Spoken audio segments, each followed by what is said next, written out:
Chapter 214. For Shishi's name, the word yang. In yang she was not bad, and the little girl learned it quickly. However, when it came to the word Shishi encountered a problem.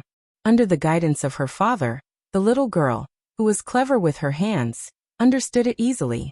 However, because the word she was too complicated, she would always forget the details here and there. Don't write the turn of the word s directly. You have to write it stroke by stroke. Look at me. Yang Yi was also very patient, and he tirelessly corrected the details for Shishi. Even so, Shishi learned the two words for almost an hour, which was longer than the time she spent doing homework every day. Come, try it yourself. Yang Yi let go of his daughter's hand and encouraged her. Without her father's guidance, Shishi was not used to it at first. Although she could still write according to the example above, the strokes were crooked. However, the improvement was obvious. After a while, she gradually became proficient. The two words yang shi were also written in a good way. It was almost there. Did such a small child expect her to write like a calligrapher? Yang Yi rubbed Shishi's little head, who was sitting at the children's desk and writing, and said softly, "Okay, Shishi, you've written very well. Go and play for a while. Look, Xiao Guai has come to call you." Xiao Guai, who was closest to Shishi, was still curious about why the little master did not come to play with him for so long. He raised his tail and wandered around nearby. From time to time he would raise his head and look at the little master. Previously, it had always come over to rub against Cece's little feet, but it had been chased away by the hateful poop picker several times. Little Guai could only express its anticipation in this way, as if it was saying, "Little master, can you see me? I'm here. I'm here." However, Shishi did not want to play with him today. The little girl, who had been thinking about the whole time, had just been liberated. She hurriedly pestered her father to tell her a story. Papa, quickly tell me the story of the child monster. Is it powerful or not?" Since Shishi performed very well today, Yang Yi simply gave the little girl a reward. He moved and jumped to an empty place in the living room. Shido, who was playing in the living room, was startled and jumped to the sofa with a meow.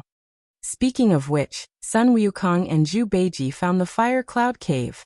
They beat up the little monster until it ran back crying. It cried with the little monster. The little monster had a white face and red lips. His hair was tied up in a bun, and there was a red cinnabar between his eyebrows. As Yang Yi gestured, he narrated the story vividly. She couldn't help but hold her breath. Her watery eyes stared fixedly at her father as she listened to the story with rapt attention. Xiao Guai, who was at the side, tilted his head and glanced at the hateful poop picker. When he realized that he seemed to be ignoring him, he secretly wandered around his little master and stuck to him. However, today, Xiao Guai had no way to snatch the little master's favor from Red Boy. The next day, it seems that everyone has finished writing. Teacher Mu has already seen everyone's efforts. However, there are still a few children who have to perform. Nan Zhaoyu, your handwriting is very beautiful. And Yang Luoqi, you can write your own name independently. Very good. Lastly, the teacher has to specially praise Yang Shi, who is going to receive the little red flower today. Yang Shi has made great progress. She can write such a complicated name completely and beautifully. Shouldn't everyone give her a round of applause? Under the uneven applause and the envious gazes of her friends, especially Lan Xian, who couldn't write the word Xian, no matter how hard she tried. She puffed out her small chest and received a little red flower in front of Teacher Mu. This was the first little red flower that Shishi received. When she was learning to dance, although Shishi danced quite well, the one who received the little red flower was Yang Luoqi. This honor was something that Shishi had been looking forward to for a long time. Wearing the little red flower, the little girl's joyful smile almost never stopped. Even when she was sleeping in the afternoon, the little girl's lips curled up in her sleep, as if she was dreaming of something happy. However, extreme joy begets sorrow. Shishi insisted on wearing the little red flower to take an afternoon nap. In the end, when she woke up in the afternoon, the little red flower was squashed by her. In addition, she was angry when she woke up. The little girl cried sadly. Woo-woo. Perhaps there was regret, perhaps there was unwillingness, but when it gathered in her heart, it was a sadness that couldn't be resolved. This made Shishi cry in Teacher Shun's arms. No matter how Teacher Shun coaxed her, it was useless. Shishi's eyes were swollen from crying. Her tear-stained face made people feel pity for her. Fortunately, Teacher Shun carried Shishi outside under the shade of a tree to comfort her. Otherwise, Lan Xian and Yang Luoqi's melancholy golden beams would fall from their eyes. It was Teacher Mu who cut the unused red paper and made a little red flower for Shishi on the spot. Only then did the little girl stop crying and smile. This time, after experiencing the painful loss, Shishi was even more careful to protect the little red flower pinned to her chest. She didn't let anyone touch it. In the afternoon, Yang Yi went to pick up Shishi. The little girl, who had already been through the rain, ran over with a smile on her face. She couldn't wait to show her little red flower to her father. Papa, look, come down and have a look. Shishi's name is here. Hee, Teacher Mu asked Shishi to write it. Only Shishi's flower has a name. Shishi took her father's hand and asked him to squat down and look at the little red flower on her chest. Let me see. Yang Yi also attached great importance to his daughter's first reward, so he reached out his hand at once. Oh, you can't touch it. It will be broken. Shishi pouted and quickly stepped back to protect the little red flower. Well, Papa won't touch it. I'll just take a look. Look at Shishi's name. Yang Yi said quickly. Only then did Shishi agree. However, Shishi's name was a little covered by the petals in the middle. He couldn't see it if he didn't open it. After all, he was a father, and the treatment he received was different from others. He didn't know what kind of mental struggle the little girl went through, but she finally said hesitantly, Then you can touch Papa, just a little. You can't break it. Looking at the little girl's treasured look, Yang Yi knew that he had to get her a small glass box and put it in it. Otherwise, Shishi would be heartbroken if it was broken at home. However, even if Shishi didn't care about it, Yang Yi would keep it. After all, it was the first small prize his daughter had won. Papa, let's go back. You have to take a picture of me and send it to Mom. Sitting in the car, Shishi couldn't stop. She lowered her head and gently fiddled with the folds of the little red flower as she spoke. Well, of course, I have to let your mother know about such a happy event. Yang Yi turned the steering wheel and said with a smile. Chapter 215. Shishi's bedtime stories quietly became popular in Guangzhou and gradually drove sales in the surrounding cities. Some cities even had a hard time finding the book. However, due to the chain bookstore's information blackout, the people of Sahara Publishing House only found out that Shishi's bedtime stories had long been out of stock and that readers could not find a way to buy it. It's bad enough that those bastards didn't give us a restock notice, but even the state-run bookstores are fooling us? Fu Jun slammed his cup on the table and asked angrily. His subordinate reported with a bitter face. No, the state-run bookstores are fine, but their prices are a bit high. Sales really can't increase. This was the conclusion they reached after an overnight investigation. Most of the people who bought these fairy tale books were ordinary mothers and women who took care of household expenses. Their attitude toward buying books was the same as going to the market to buy groceries. They were greatly affected by the price. Therefore, they would not go to the state-run bookstores, and the chain bookstores were out of stock every day. Fu Jun had a headache, and so did the people of Sahara Publishing House. Only now did they know that Yu Qian's column recommendation last week had brought a surge in sales of the book, but it was too late. There were only a few days left before the first month's protection period. How could they have the opportunity to create enough data for the chain bookstores and state-run bookstores to keep it on the shelves? They missed this opportunity because the relationship between Sahara Publishing House and the Chain Bookstore Alliance was not as good as Fu Jun imagined. They could not rely on the two books Soldier's Assault and Drawing Sword to break the other party's blockade. Behind the scenes, there was still an invisible force suppressing the efforts of the small publishing houses. The other party was like an iron chain connecting boats and blocking the river. If they wanted to break through, they could only burn their boats and attack with more ferocious fire. Thinking back to the source of the craze, Fu Jun had an idea. He summoned two groups of people from Sahara Publishing House and Sahara Online Mall for a meeting. First of all, the customer service department will do a training. In the future, if anyone asks where they can buy our books, tell them to go to the Sahara Online Mall. It's cheap and convenient, and it can be delivered home. Then advertise for me. First, go and do a survey to see which newspapers our readers read the most. Then advertise in them. Buy an entire page and only use one couplet. The first line is, Shishi's bedtime story good. The second line is, Sahara online shopping mall cheap. The horizontal line is, for the sake of the child worth it. One of his subordinates asked nervously, Boss, isn't the cost of this advertisement a little too high? Nationwide, you can't do an advertisement without at least a few million. It will be huge, but this is also a good opportunity to expand the reputation of our Sahara online mall. It's worth a few million. Fu Jun waved his hand generously. In fact, the Sahara online shopping mall had recently realized a profit, and the profit was not small. Fu Jun had the money to carry out a few big operations. He turned his head and said to the employees of the online shopping mall, You also have to seize the time to enrich our shopping mall's products. The few publishing houses that I asked you to talk to before, ask them to send their books to our warehouse. Also, expand your thinking. Don't just sell books. You can also sell infant-related products on the shelves. The suppliers have to control the quality. This time, Fu Jun decided to do whatever it took. He wanted to follow the momentum of Shishi's bedtime story and fight a big battle to make a comeback. Yang Yi didn't care about how his books were selling at all. What he cared about was what Shishi would wear to the freshman party tonight to watch Guaziyi's show. I want to wear a dress. The little girl jumped on the bed. Although she was wearing a small nightgown after taking a shower, the little girl was still looking forward to the princess dresses she liked in the closet. I'm not wearing a dress today. It will be a little cold outside at night. Yang Yi rummaged through the closet and took out a pair of denim suspenders that he had bought for her at Haihong Mall. The light blue material was soft and the texture was not as rough as the jeans that adults wore. What do you think of this? Yang Yi thought that Shishi would wear this. A t-shirt with a layer of jeans covering her stomach like a coat would make her feel much warmer. This looks good too. Shishi immediately changed her mind.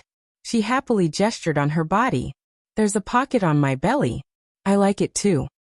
Blue skin and a pocket on her stomach. Yang Yi didn't know why he thought of a famous anime character. Yes. After Journey to the West, he would tell Shishi the story of the blue fatty. Putting the blue fatty aside, Yang Yi found a t-shirt for Shishi that could match her jeans. The little girl jumped down from the closet and pulled out a short-sleeved t-shirt of the same style as Big Bear Cub with her father. It was her favorite. Black short-sleeved shirt, white body, and a black collar around the neck. Although the cartoon image on it wasn't a panda, didn't this t-shirt look like Cece's Big Bear Cat baby? Just wear this. Yang Yi asked, Will it be cold? After all, it was autumn. It's not cold, it's not cold. Wear this, wear this. The excited little girl began to take off her nightgown and put on the t-shirt of the same style as the panda. Yang Yi had to help his daughter put on the t-shirt. It was actually a little troublesome for girls to put on clothes. He took out her thin little arms, and that was not all. He gently pulled out her long hair that was caught in the back of the shirt and combed the messy hair with a comb. When he put on the overalls for Shishi, Yang Yi was surprised to find that his daughter had grown taller. The suspenders that were originally able to cover her knees now revealed her small knees.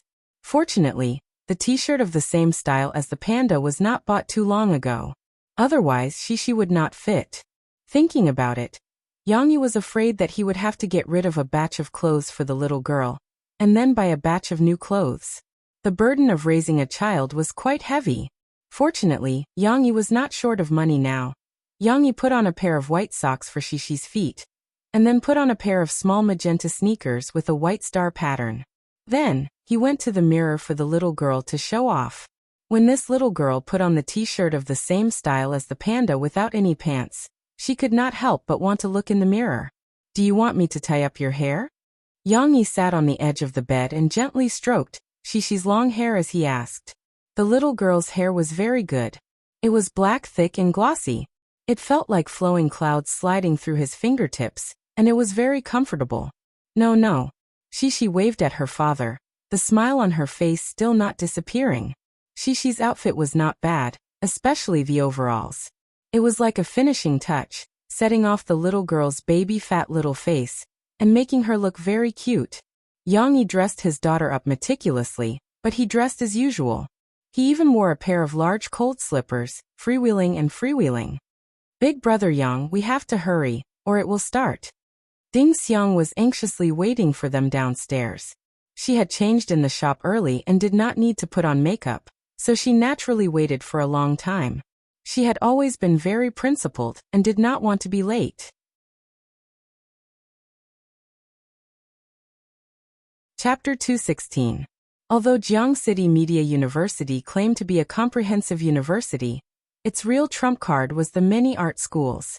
Therefore, its freshman party also attracted many non-freshmen, and even non-native teachers and students. After all, the freshmen of the film school were already bright stars. As for the others, you didn't even know if there would be a future big star playing a big tree in a certain program that you had watched. The freshmen's party was held in Jiangchuan's open-air stadium. It was said that the stadium, which could accommodate thousands of people, had a stage set up today. Tens of thousands of small stools were placed on the stage, and there were even a few cameras set up. There were photography experts who would record these programs and make them into exquisite programs to be broadcast on the campus's internal television station. Yang Yi, led by Ding Xiang, quickly arrived at the scene. After verifying the admission tickets, they smoothly entered the inner field. Passers-by without tickets could only watch from the edge of the outer field. Papa, my feet are not feeling well. The little girl stepped on the turf in the inner field and was pricked a few times by the hard grass leaves. Her delicate skin couldn't bear it. Come, Papa will carry you. Yang Yi bent down to pick up Shishi and gently rubbed the little girl's legs. Under the guidance of the staff, Yang Yi and Ding Xiang found their seats. The seats were a little remote. After all, they were not freshmen and they were holding invitation tickets. But fortunately, the quality of the students present was good. Almost all of them sat steadily on the small stools. With Yang Yi's height, there was no big problem for him to see the stage clearly. The only problem was that Yang Yi's legs were a little long. It was not comfortable to sit like this. When is Uncle Guo going to perform? She asked expectantly before the party started. His program is the 16th one. It's about the middle to the end. It should be past 9 o'clock when it's his turn. Ding Xiang had a program schedule in her hand. Let me see. Yang Yi was interested and wanted to take a closer look. Hey. With the bright lights on the stage, Yang Yi saw a familiar name. 1,000 Miles Chuanshu. Aren't they seniors? Why is he performing on stage? Ding Xiang didn't care about gossip. She didn't even know who Qianli Chuanshu was. How could she answer Yang Yi's question? On the other hand, she excitedly stretched out her little head and said, Let me have a look too. Papa, let me have a look too. Can you read it? Yang Yi handed it to her with a smile. The girl looked at it for a while, but she didn't understand. She just pointed out the surname of one of the students.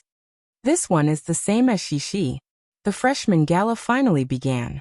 The host team was very luxurious. There were 4 men and 4 women. They were dressed in well-ironed suits and gorgeous evening gowns. They looked like they could compete with the television station's New Year's Eve party. In fact, it was really like the New Year's Eve party. The opening dance was choreographed by the new students of the dance academy. The girls danced very amazingly, and the second program was a tight singing of songs. One performer after another appeared on the stage and sang half a song in succession. It was a bit too much for the eyes to take in. Then, the 2 hosts came out and made a transition before announcing the name of the next program. However, it was still singing. This time it was a solo, and it was the kind that could sing a complete song. Before the singer came out, there was a burst of cheers from the audience, and most of them were girls. Tang Kai-tai. Ding Xiang couldn't help but call out his name in a low voice. Yang Yi saw a handsome boy walk onto the stage with a microphone. He was wearing a white suit and looked like a Prince Charming. He attracted the attention of almost all the girls present. Who is he? Yang Yi asked Ding Xiang curiously. He is a new student of the Film Academy. I saw him at the orientation. I heard that he started acting in movies when he was very young. Ding Xiang said to Yang Yi. Her memory was not bad, but she still couldn't distinguish the difference between movies and TV series. Tang Kaitai sang a fast song and danced a cha-cha with the female backup dancers, which attracted a burst of excited cheers from the audience. However, Yang Yi shook his head slightly after hearing it. Her singing was mediocre. Her voice was clear and a little distinguishable. Furthermore, she had some singing skills. However, there was a lot of scratches and her breathing was not long enough. After she danced for a while, she was almost out of breath. Her singing was terrible. Even if Yang Yi hadn't used his internal energy to expand his vocal range, he could still beat this guy who relied on his fame and handsomeness to win the cheers. At this time, the director of the gala, Du Yuanlei, who was sitting at the front of the stage, frowned secretly. She regretted letting Tang Kaitai on this program. His singing was just average, and he even played tricks. In the end, his singing got worse. Phew. Du Yuanlei sighed gloomily. She also knew that it was useless to regret. The school had told her to take care of Tang Kaitai. Moreover, Tang Kaitai was experienced in dealing with people. As soon as he came up, he called her senior sister. Even if she didn't like Tang Kaitai's program, she had no right to reject it. If I were an independent director, would I not have to be restrained like this? Du Yuanlei was a little envious of some big directors, such as Director Feng, who had been famous for a long time, and Director Chen Fengchen, who was highly respected. However, these thoughts were just thoughts. Which of those big directors who meant what they said didn't endure a long period of hardship before they became successful? What qualifications did she have now to get the treatment of these big directors? Du Yuanlei continued to look at the stage, but her attention was on the reaction of the audience below. The next program alternated between singing and dancing, and from time to time, there would be music programs. After all, not every student was a professional performer.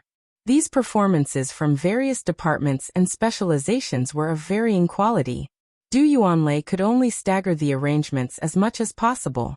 After one or two mediocre performances, there would definitely be a wonderful professional performance. The reaction of the audience below the stage also confirmed her idea. This kind of surprise from time to time made the audience not fall into a state of boredom. After the climax, there was a buffer period, which allowed them to shout more intensely in the next round. Unknowingly, the program was already halfway through. The host on the stage was enthusiastically introducing a group. They are the representative of a student group. They are the best example of ordinary fans embarking on the road of dreams. Qianli Chuanshu, a folk singer group formed by Lu Xiaoshu from the School of Architecture and Miao Chuan from the School of Electronic Engineering. Because of a street performance, they were spotted by a talent scout. Not long ago, they were signed by Xiangnan's Ronghua Agency. After the news spread, they have become the new generation of campus idols of Jiangchuan. Du Yuanlei looked at the two people who were about to go on stage with interest. This group could be said to be the biggest news of Jiangchuan this month. The series of labels that the host just mentioned was the reason why they were so closely watched by the students. Although Du Yuanlei wasn't very optimistic about the agency that Qianli Chuanshu signed with, she still knew a little about it. The agency was more inclined towards the film industry, and didn't have many resources in the field of singers. However, she was still happy for these two juniors. After all, they were pursuers of dreams. Good luck, Qianli Chuanshu.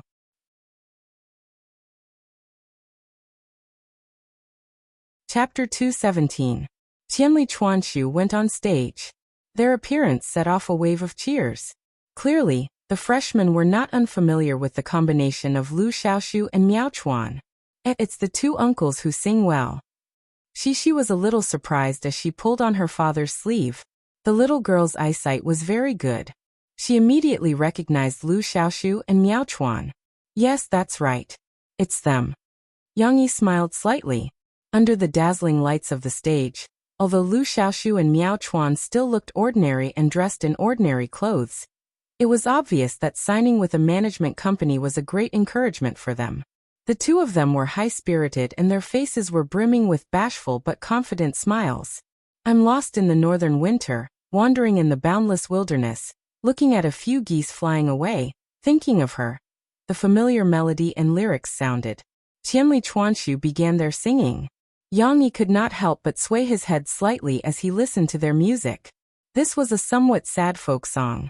Although it was an unreleased work by an amateur, it was still very pleasant to listen to, especially Lu Xiaoshu's voice that was as clean as the northern snowy plains.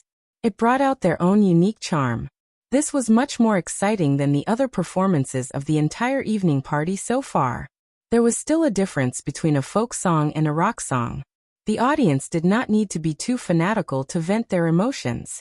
They only needed to listen quietly in order to appreciate the beauty of a folk song. Below the stage, not only Yang Yi, but the rest of the audience were intoxicated. Even Ding Xiang, who did not really know how to appreciate music, was listening attentively. There were no twists and turns in the middle. Qianli Chuanchu finished singing their song in its entirety. Following that, the audience below the stage warmly applauded. However, Yang Yi realized that they had perfected the ending of the song. It was much cleaner than the previous version. Perhaps they had listened to his opinion? Or perhaps they had an expert to guide them after signing with the management company. Yang Yi did not know the answer, but he did not care. He also smiled and applauded these two boys who loved music. After Thousand Miles, Kawaki finished singing. Although the audience was still shouting for them to sing another song, the party still went on as planned. Shishi was a little bored because the next few programs were very ordinary, especially the skits. Shishi couldn't understand them and didn't like them. She kept pestering her father and asked, "Papa, when will it be Uncle Gua's turn?" Soon. After repeated questions and responses, it was finally Guaziyi's turn. The girl, who had started to yawn, finally became a little more spirited. "I want to see Uncle Gua." Shishi couldn't sit still on her little stool. She wanted to squeeze into her father's arms. She felt that she could see more clearly sitting on her father's lap. Yang Yi was actually a little uncomfortable sitting there. After all, he was 187 meters tall. Sitting on such a small stool, it was difficult for him to stretch his long legs. However, he still carried Shishi and hugged her in his arms. The party was very lively, but after all, it was autumn. The night wind blew, and the coldness penetrated the clothes and seeped into the bone marrow. Yang Yi hugged his daughter. The little girl's skin was cold, and it was very distressing. However, she was unwilling to wear the jacket that her father brought for her. Yang Yi could only use his body temperature to replace the sun's rays to warm the little girl. After the host's introduction, Jiangnan's college entrance examination top scorer, Fatty Gua, finally went on stage with his guitar. This guy was not afraid at all. As soon as he went on stage, he winked at his classmates, which attracted a lot of attention and made a lot of students laugh. Cough cough. Guaziyi fiddled with the microphone and adjusted it to a suitable height for himself. Then he said slowly, "Thank you, host, for your love. However, the label of top scorer should be removed. Guaziyi is just an ordinary freshman who came to sing for everyone today." The audience burst into laughter. Originally, when the host introduced him as the top scorer, everyone was a little uncomfortable. However, now that they saw this guy's honest appearance, they felt a lot more comfortable in their hearts. There were also many people who cheered loudly. This slightly dull atmosphere was suddenly stirred up. It was even more lively than when Tang Kaitai was at the beginning. This was something that Du Yuanlei did not expect. She looked at Guaziyi, who was like a clown on the stage. She was a little annoyed. If I knew that this person's stage presence was so good, I wouldn't have arranged for Qinwen to go on stage after him. Qinwen was another celebrity freshman in the Film Academy this year. She was a small actress who had filmed a lot of movies and television works. However, at this moment, Du Yuanlei saw Guaziyi looking at her. His eyes were fixed on her. "What do you mean?" Du Yuanlei looked around and confirmed that Guaziyi was indeed looking at her. She had an ominous feeling. On the stage, Guaziyi held the microphone on the shelf and said, "However, although I'm here to sing for everyone today, the song I'm going to sing today, don't get me wrong. It's not my original song, but a new song that I asked for from a very good friend. It hasn't been released on the market yet." Ding Xiang, who was beside Yang Yi, laughed and said, "What very good friend? Isn't this big brother Yang Yi?" Shishi looked at Sister Ding Xiang in confusion. She did not understand why Sister Ding Xiang would mention her father's name. However, she still looked at Uncle Gua on the stage with full attention. Didn't they come to watch tonight's performance to see Uncle Gua's performance? Guazi continued. I want to sing this song for a special person. The director of our party today, the most beautiful senior Du Yuan Lei. As soon as this was said, it caused an uproar. It was not that everyone thought there was anything wrong with campus love. It was just that this sudden confession was a little surprising. After the uproar, there was a burst of applause and uncontrollable laughter around Du Yuan Lei. Du Yuan Lei frowned. She found it difficult to accept Guazi's confession of love. It could even be said that she was disgusted. She did not like this kind of publicity, and even more so, she disliked Guazi's flamboyant personality. Senior Du, this little fatty is going to sing a love song for you. A girl next to her joked. However, Du Yuan Lei's face was cold. She glared at them, and the others were suddenly silent. After all, she was the director. College days. I hope everyone likes it. Guazi was about to start singing. His voice was finally not so jumpy. After snapping his fingers, he calmed down and began to play the guitar he was holding. The prelude was a little long, and there were no piano chords. It was a little thin, but the melody was still very pleasant to listen to.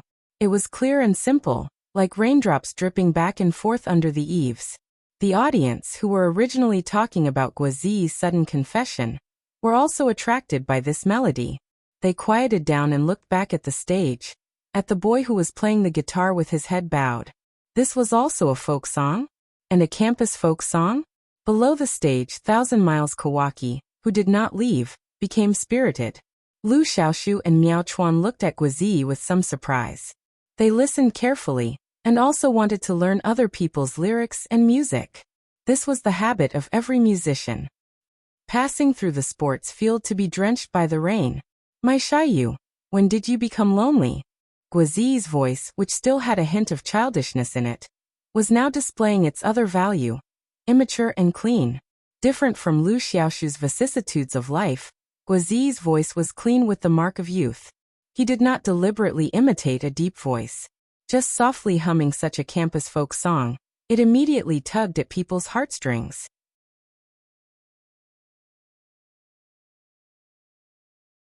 Chapter 218. When Guazi opened his mouth, Yang Yi secretly nodded. This voice was indeed suitable for singing this song. He didn't waste his efforts in changing the title of the song from High School Days to University Days. Ding Xiang couldn't help but gently shake her head. When Yang Yi wrote this song for Guazi and taught him how to sing it, Ding Xiang was also present. However, as she wasn't very interested in music, she didn't pay much attention to it. Only now did she realize that it was actually so good. After all, humans were vain creatures. Du Yuan Lei was no exception. Although she didn't like Guazi and hated this kind of behavior of confessing to her in public, when Guazi sang this song, Du Yuan Lei couldn't help but feel her heart beat faster. Of course, the premise was that she didn't look at the little fatty and only listened to the song with her ears perked up. Actually, it wasn't that she hadn't heard Guazi sing this song before. During the first 2 rehearsals, Guazi had sung it before. However, the problem was that at that time, Guazi didn't say that this song was for her. With this layer of relationship, the song sounded a little different. Hiding in the corner secretly crying. Who cried before? When Du Yuan Lei heard this part, she couldn't help but snort. That wasn't right at all. She thought of herself as a strong woman. No, it should be said that she was a queen. How could she cry? And hide in the corner? Alright, perhaps when she first entered university, Du Yuan Lei would still cry over some grievances. However, later on, after experiencing a failed relationship and complicated film work, Du Yuan Lei understood a principle.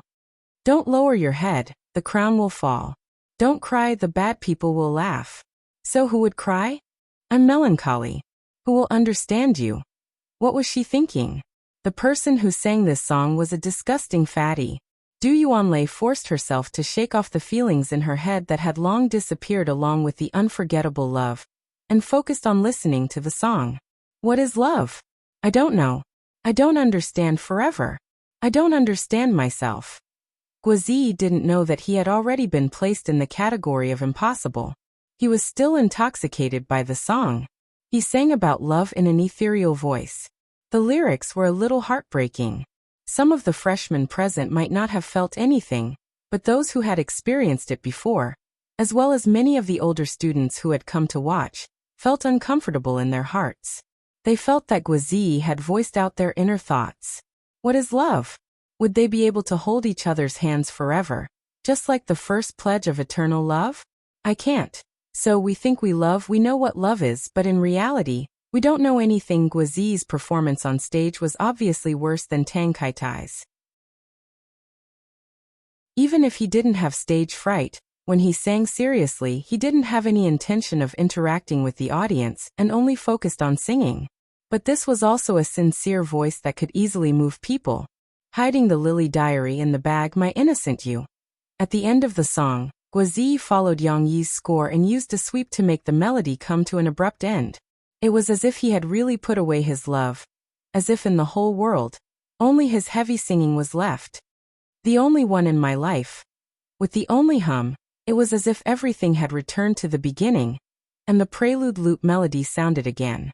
It was as if love had come back and had a new beginning, but it was still over.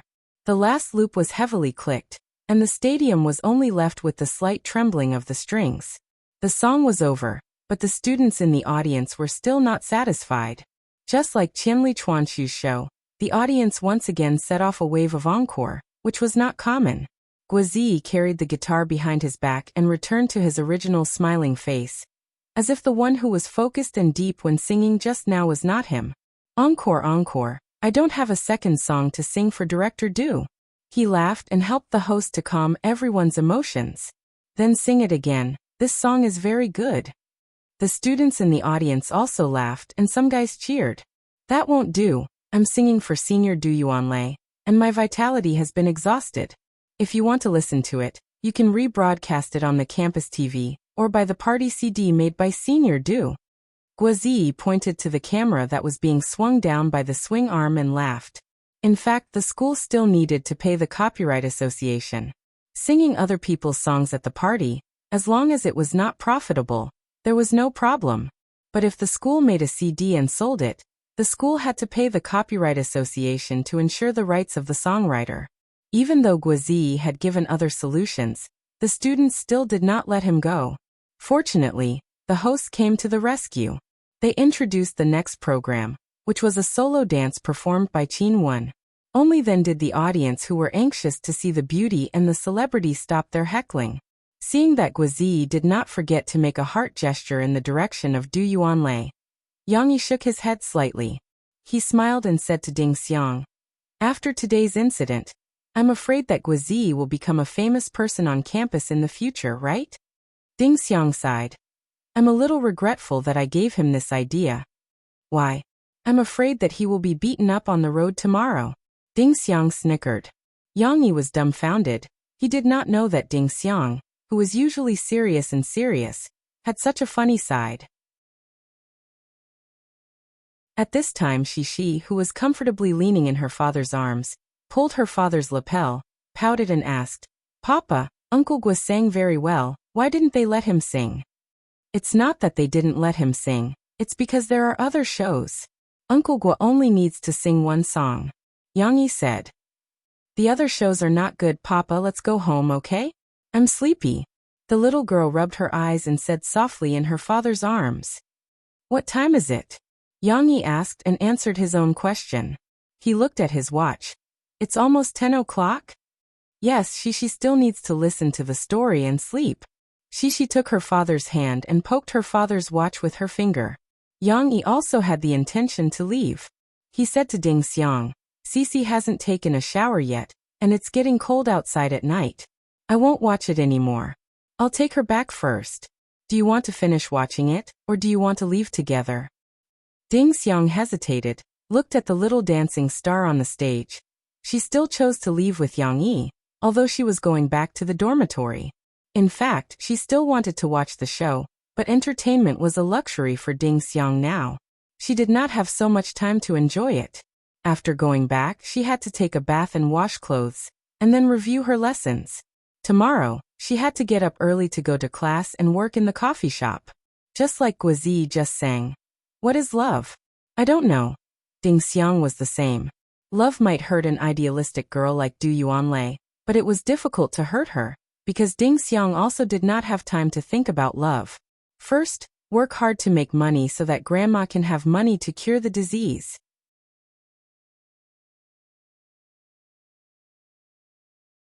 Chapter 219. Obviously, Guizi's song didn't move Du Yuanlei. Perhaps Du Yuanlei said something after the party. The next day, Guizi ran to the coffee shop with a depressed face to seek comfort. I'm heartbroken. Yang Yi's face was indifferent. He didn't know how to comfort people, let alone a man. However, Ding Xiang was kind enough to bring out a small piece of cake that she was still learning and experimenting with. She used the delicious food to comfort the little fatty's wounded heart. Hey delicious, senior sister, when will you learn this skill? You can even sell it out. Guizi ate the sweet and greasy cake. His eyes were shining. The shadow of heartbreak was all driven out. He shouted that he wanted to eat more. He used his actions to prove the meaning of the word happy and fat. He also proved that Yang Yi was right not to comfort him. I can't continue to let you eat. These ingredients were bought by Brother Yang for me to learn how to make pastries. If you want to eat in the future, you have to pay for it. It will be written on the menu. Ding Xiang righteously refused and then asked in a low voice. Is it really delicious? I'm afraid I can't make it well. She couldn't let Shishi try the experimental products she made before. Yang Yi also didn't have a hobby for desserts. He just used a small silver spoon to taste a little bit. Most of the time, Ding Xiang made it herself. Even if she failed before, she was reluctant to throw it away. She would take it back and eat it. However, she didn't have any psychological burden to let Guizi be a lab rat. Guizi was lucky enough to taste Ding Xiang's successful works. Okay.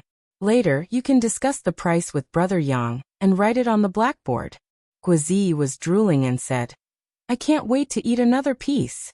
After waiting for a long time, Li Manman finally received an email reply from Mu Xiang. However, Mu Xiang's response was different from what she expected.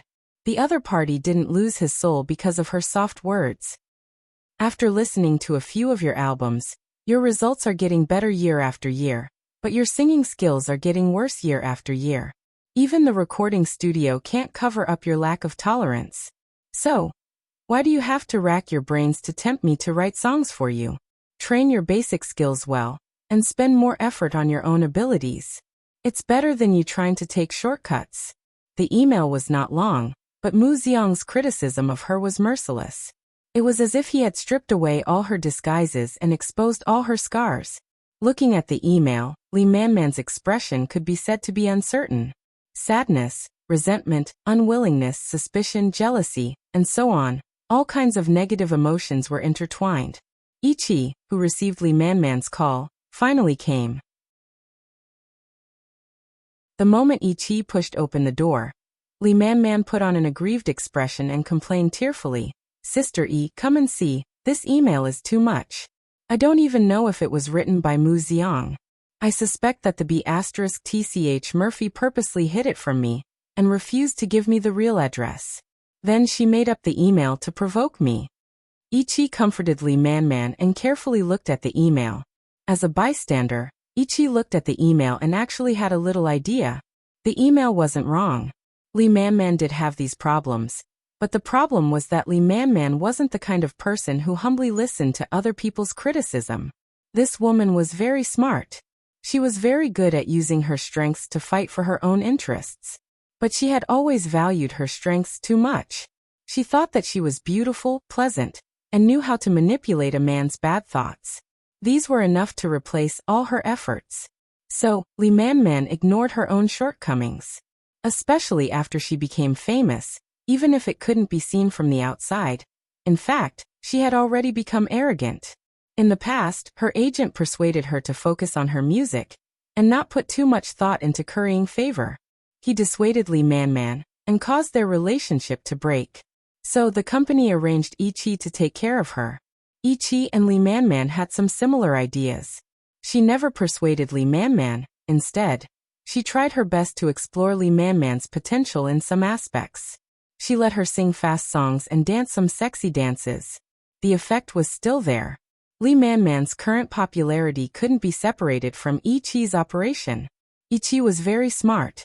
Even if she had already guessed that this email was indeed written by Mu Xiang, she wouldn't refute Lee Man-man's words. Instead, she gently put her hand on Lee Man-man's shoulder and softly said, "Yes or no, what impact does it have on the result? If Murphy really has such a deep scheme to fool us, I'm afraid she won't admit it even if we go to question her. And if this is really Mu Xiang's reply, with his tone, I'm afraid it's difficult for him to approve of you, let alone write a song for you," Ichi said softly. "So no matter what, I can't let Mu Xiang write a song for me?" Lee Man-man asked unwillingly. The company's teacher Wu has analyzed Mu Xiang's music. Although the styles of his songs in the market are not the same, one thing is certain.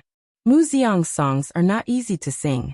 If it's not Chen Yijie and Murphy who are famous for their singing skills, I'm afraid that if it's someone else, they won't be able to sing it well. Ichi avoided the sharp edge. Lee Man-man nodded. She was smart enough to understand the agent's meaning. Although she was still somewhat unwilling in her heart, she still smiled and said, "Well, since Sistery said it so clearly, I don't need to continue to brood over it. Isn't it just a Mu Xiang? I don't care about it." "That's right. You have to believe in the company. The company has spent a lot of effort to cultivate you. So we will definitely do our best to collect songs for you. Without Mu Xiang, we still have Yidong Xiang, Zhou Xiang. We will definitely release a platinum album for you," Ichi said. Lee Man-man smiled sweetly, but there was a gloomy light hidden in her eyes. Murphy wanted to record songs with a peace of mind, but it was obviously difficult to do so. Last time, she was arranged to be on the program, Fast Music Fast Music. Although it hadn't been broadcast yet, Sister Ling still got feedback from the Guangdong Province TV station. Naturally, this feedback wasn't what Niu Meiling wanted to see. The effect could be said to be the complete opposite of what she had expected. Mo Fei's "I Came Across the Sea to See You" was very popular with the audience at the scene. It was completely predictable what kind of popularity the show would have after it was broadcasted. There were even some clues about it in the media reports. Niu Meiling thought about it for a few days. During this time, she didn't discuss it with anyone, but silently calculated by herself. Finally, one day, Niu Meiling called Murphy over. Taking advantage of Mo Xiaojuan's absence from the company, she bypassed Mo Xiaojuan and directly talked to Murphy about the contract renewal. "Murphy, you also know how the company and Sister Ling treat you. For so many years, Sister Ling has protected you like a daughter. Even if you had a child and insisted on retiring from the music industry, Sister Ling didn't stop you." Niu Meiling spoke with emotion and moved with reason. She was emotional, and her eyes were red as she persuaded Murphy.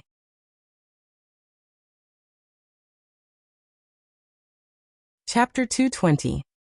That's the situation. What do you think we should do?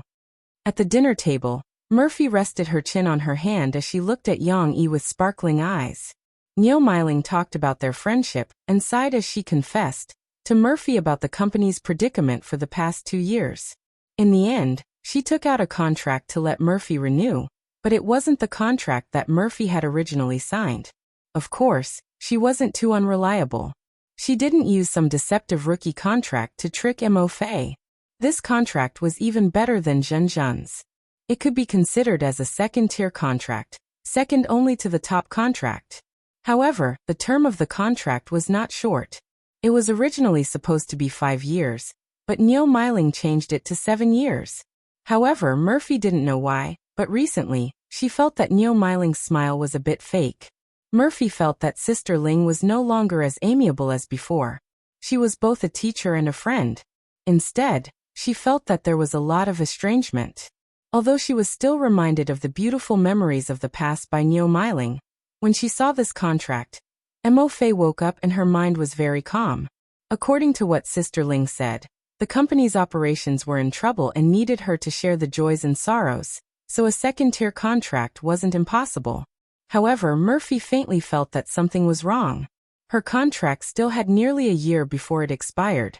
Why was Sister Ling suddenly so anxious? Could it be that someone was preparing to poach her? However, Sister Ling should know that she, Murphy, had always been loyal to Tian Mei.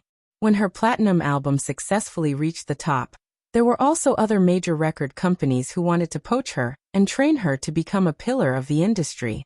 The conditions they offered were amazing even now, but Mo Fei still chose to stay, and she immediately renewed her contract with Tian Mei, which was to say, she signed a contract extension.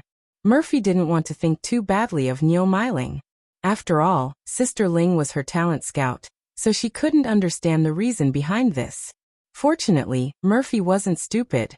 She was still a little smart. When Mo Fei was in a dilemma, she did not sign the contract under Niu Meiling's persuasion. Instead, Mo Fei chose to shelve the request of renewing the contract. That night, Murphy was not in the mood to work overtime to record songs. Instead, she called Yang Yi to pick her up. After dinner, she discussed the matter with Yang Yi. "Why are you asking me?" Yang Yi asked in surprise. "Can't I discuss it with you?" Murphy bit her lower lip and asked unhappily. "Of course, I can't wait to help you." Yang Yi smiled. "But don't you usually discuss things with Xiaowan about Tian Mei?" "If you ask Xiaowan, she'll definitely say she doesn't want to sign a contract with Sister Ling. Xiaowan has a lot of prejudice against Sister Ling, Jian Chua, and the company's management. I know she's doing this for my own good, but I hope you can give me some good advice," Murphy said. Unfortunately, Murphy didn't know that the person she asked had already been roped in by Mo Xiaowan. But Yang Yi didn't give Murphy a direct answer.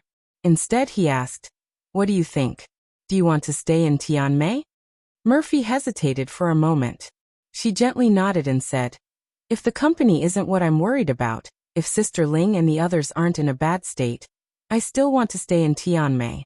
After all, they've helped me a lot before." "Actually, you see it very clearly.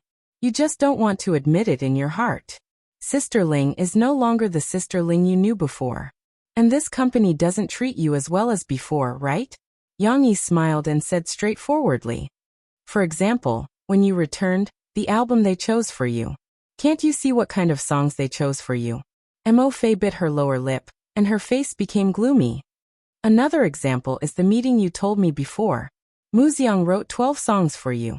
In the end, they wanted to snatch all of them. They only took a large part of it, not all of it." Murphy weakly defended herself. "You fool." Yang Yi grabbed Murphy's hand and wrapped it in his big hand. He said softly, "What's the difference between snatching a part of it or all of it? More importantly, didn't you tell me that Sister Ling didn't speak up for you, but instead advised you to compromise?" Murphy gently nodded. "Your Sister Ling didn't think for your own good. Then why do you still want to think for their own good? Why do you have to wrong yourself to sign a bad contract?" Yang Yi asked. Murphy didn't feel good in her heart, but she still lowered her eyebrows and said softly, "Because I can only be considered a C or D-list celebrity. I'm not qualified to sign a contract, and the company's situation isn't good. Tian Mei's situation is very good. At least it's not as bad as Sister Ling lied to you," Yang Yi said firmly. "And as for whether you're qualified to sign a contract, I think your Sister Ling knows. Otherwise, she wouldn't have shamelessly come to you in advance to renew the contract. Isn't she just afraid that after your new album comes out, you'll become popular again?" It was as if a thin film had been pierced. Yang Yi's repeated questions completely defeated Murphy's last bit of hope in human nature, allowing her to see the truth that she didn't want to believe before. Yang Yi's hand was tightly grasped by Murphy. She was a little hesitant. "Then what should I do? What if the company forces me to sign a contract? Do you still want to stay in Tian Mei?" Yang Yi asked again. Murphy gently nodded, and then shook her head. "I don't want to leave, but I also don't want to renew the contract with Sister Ling," Murphy said. She was now very confused about her future. "Then you can wait for the contract to end.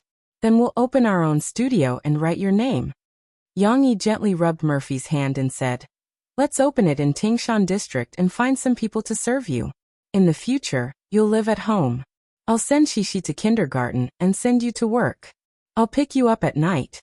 You don't have to rush to commercial performances, nor do you have to rush to jobs. You just need to sing your songs, have a concert, or pick some variety shows that you like to play. Murphy was tempted by Yang Yi's words. She was really looking forward to this kind of life. In the past few months, she had been sitting on a plane to a strange city every day. She was very tired. Or every night. She would return to a house without her daughter, and without Yang Yi by her side. She was very lonely. The daily life that Yang Yi described to her was the life she wanted to live. She even forgot about her ties with Tianmei and Sister Ling, and seriously considered this possibility. But, if I don't run commercial performances, how will I have money? I don't have much money left. Living abroad with Shishi is very expensive. I might not be able to support the studio for more than a few months. Murphy asked worriedly. Yang Yi was dumbfounded. Murphy really asked a question that she shouldn't be worried about. There's still me. Silly, you're with me. Isn't my money your money? Yang Yi asked. Your money? Do you have a lot of money? Mo Fei asked confusedly. In fact, she didn't have the intention to take care of money. Money was just a row of numbers in the bank account for her. Even after she got together with Yang Yi, she didn't even think about taking her boyfriend's bank card and holding it for him like other women. In her impression, Yang Yi wrote novels. Perhaps he had more money than before, but he still had to run the coffee shop and raise Shishi. How much money could he have left?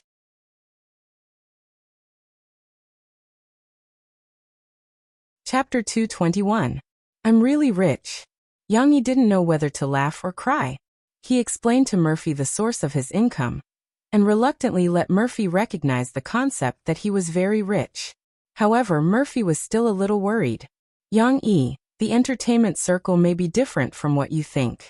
It can't be solved by money. For example, when I release an album, we need to collect songs, hire producers, do promotion, and so on. The most important thing is that we need the support of the company's resources. Not every time there is a songwriter like Mu Xiang to write a whole album of songs for me. It doesn't matter.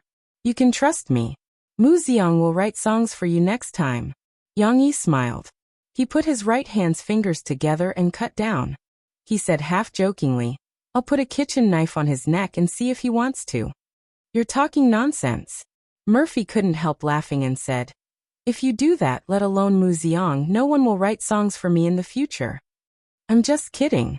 Yang Yi patted Murphy's hand and said with a smile, anyway, whether it's the problem of songs or the studio, you don't have to worry about it. I have a way to help you solve it. Even if it was the most troublesome issue of album distribution, Yang Yi actually had a way. He had a good relationship with Tianxiang Records in Harbor City. At worst, he could write 2 more songs for Chen Yijie and do them a favor. They would not refuse to help. I'll take care of everything, Yang Yi said softly.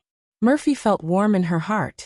Although reason told her that Yang Yi, a guy who had nothing to do with the entertainment circle, was just a male chauvinist, her emotions were still touched. There was an impulse like the wild grass in spring. Murphy's eyes were a little red, and there seemed to be something flowing in her bright eyes. Her hand that was holding Yang Yi became warm and wet. Yang Yi had already known Murphy's depth. How could he not see her emotional performance? If it weren't for his daughter, this dining table would have become their fiery battlefield as long as they swept away the pots and pans with one hand. However, Shishi's existence turned all these crazy ideas into bubbles. The little girl appeared at the right time and interrupted the emotions that her parents had just been brewing. Papa. Xiaohui and Dodo are not obedient. They are pooping on the balcony. The little girl ran over and complained. She started shouting from afar. Looking at Yang Yi's helpless expression, Murphy pursed her lips and snickered, her face flushed red. Yang Yi looked at Murphy's snickering. He pinched her delicate nose and said, come to my room tonight. Shishi had already run over. She took her father's hand and pulled him to the balcony while saying, Papa, come and see. Little Gray and Dondo are pooping on the balcony again. How do you know it's Xiaohui and Dudu? Where's Xiaoguai? Yang Yi asked with a smile. Xiaoguai is very obedient. It won't go to the balcony. Shishi quickly explained. Under the lead of Shishi, Yang Yi came to the balcony and found the 2 black things. One was on the floor, and the other was in the flower pot. They were different in shape and color. Xiao Hui, Dudu, come here and identify them. See if this is what you did. Yang Yi turned his head and shouted. Dudu, who was squatting on the cat tree, glanced at its owner, turned its head lazily and went into the artificial cave, leaving only its butt outside. On the other hand, Little Gray was the most active. It wagged its tail and slowly walked over. Xiao Guai also followed behind it. Xiao Hui, did you poop on these two, Xiao Guai? Yang Yi asked with a smile. She saw Xiao Guai running over. She bent down and picked it up. She habitually scratched Xiao Guai's chin and pouted. It's definitely not Xiao Guai, right? Xiao Guai is so obedient. Xiao Guai rubbed its little master's palm intimately, thinking that the little master wanted to play with it again. Xiao Hui, who was too smart for his own good, let out a meow and circled around Yang Yi's feet. He even rubbed against Yang Yi's feet in a fawning manner. Finally, he stretched out his claws and hooked onto his master's trousers in an attempt to make him walk away. Don't look. Don't I care about my face? Xiao Hui seemed to be acting coquettishly. It seems that it's you. Yang Yi smiled and squatted down. He held Xiao Hui's big round face and flicked its forehead gently. Actually, he didn't use much strength. He just wanted to scare this naughty guy. Xiao Hui was in pain. It meowed and struggled to get away. Then it squatted aside and rubbed its head against its paws. It seemed that it was still in pain. Hey, don't hit it. Cats are not humans. They don't understand what you're saying. Murphy walked over and squatted down to comfort Xiao Hui. I didn't use much strength, did I? Yang Yi scratched his head. Cats are very sensitive. If you hit it, it will be scared of you next time and won't play with you. Murphy explained. They don't poop in their own toilet. Maybe it's because you haven't changed their cat litter for too long. Xiao Guai, who was in Xishi's arms, was also restless. While Xishi wasn't holding it firmly, it twisted its body and kicked Xishi's belly. Then it jumped down from Xishi. Xiao Guai, where are you going? Cici hurriedly chased after her and went back to the living room. She had forgotten that she had come to complain to her father just now. She giggled and took out the little plastic ball that wrapped the bell and started playing with Xiao Guai. Ling ling ling. As soon as this magical object appeared, it immediately attracted the attention of all the kittens. Even Shido jumped down from the cat tree. Xiao Hui didn't care about its grievance. It jumped out of Murphy's arms and chased after it. Yang Yi and Murphy cleaned up the mess. He swept the 2 balls of cat poop into the trash bag and wiped the floor several times. Murphy helped to change the cat litter in the 3 cat toilets. After all, cats were felines and had a strong sense of territory. Although they were siblings, Xiao Hui and the others would never share the same toilet with their siblings. Therefore, Yang Yi bought a cat toilet with a roof for each of them. This kind of cat toilet with an enclosed space was very popular with the 3 British Shorthairs when it was first bought. After a period of training, they were used to using the cat toilet. However, they were pooping outside today, which made Yang Yi a little confused. Murphy explained to Yang Yi, actually, you often clean their poop, but it's not good if you don't give them new cat litter. Over time, the cats will dislike it because the old cat litter already has a smell. Cat litter is a kind of consumable. Every time you use our special shovel to clean their poop, you have to remember to remove the stained cat litter and add new cat litter. This way, the cats will be willing to continue pooping in the cat toilet.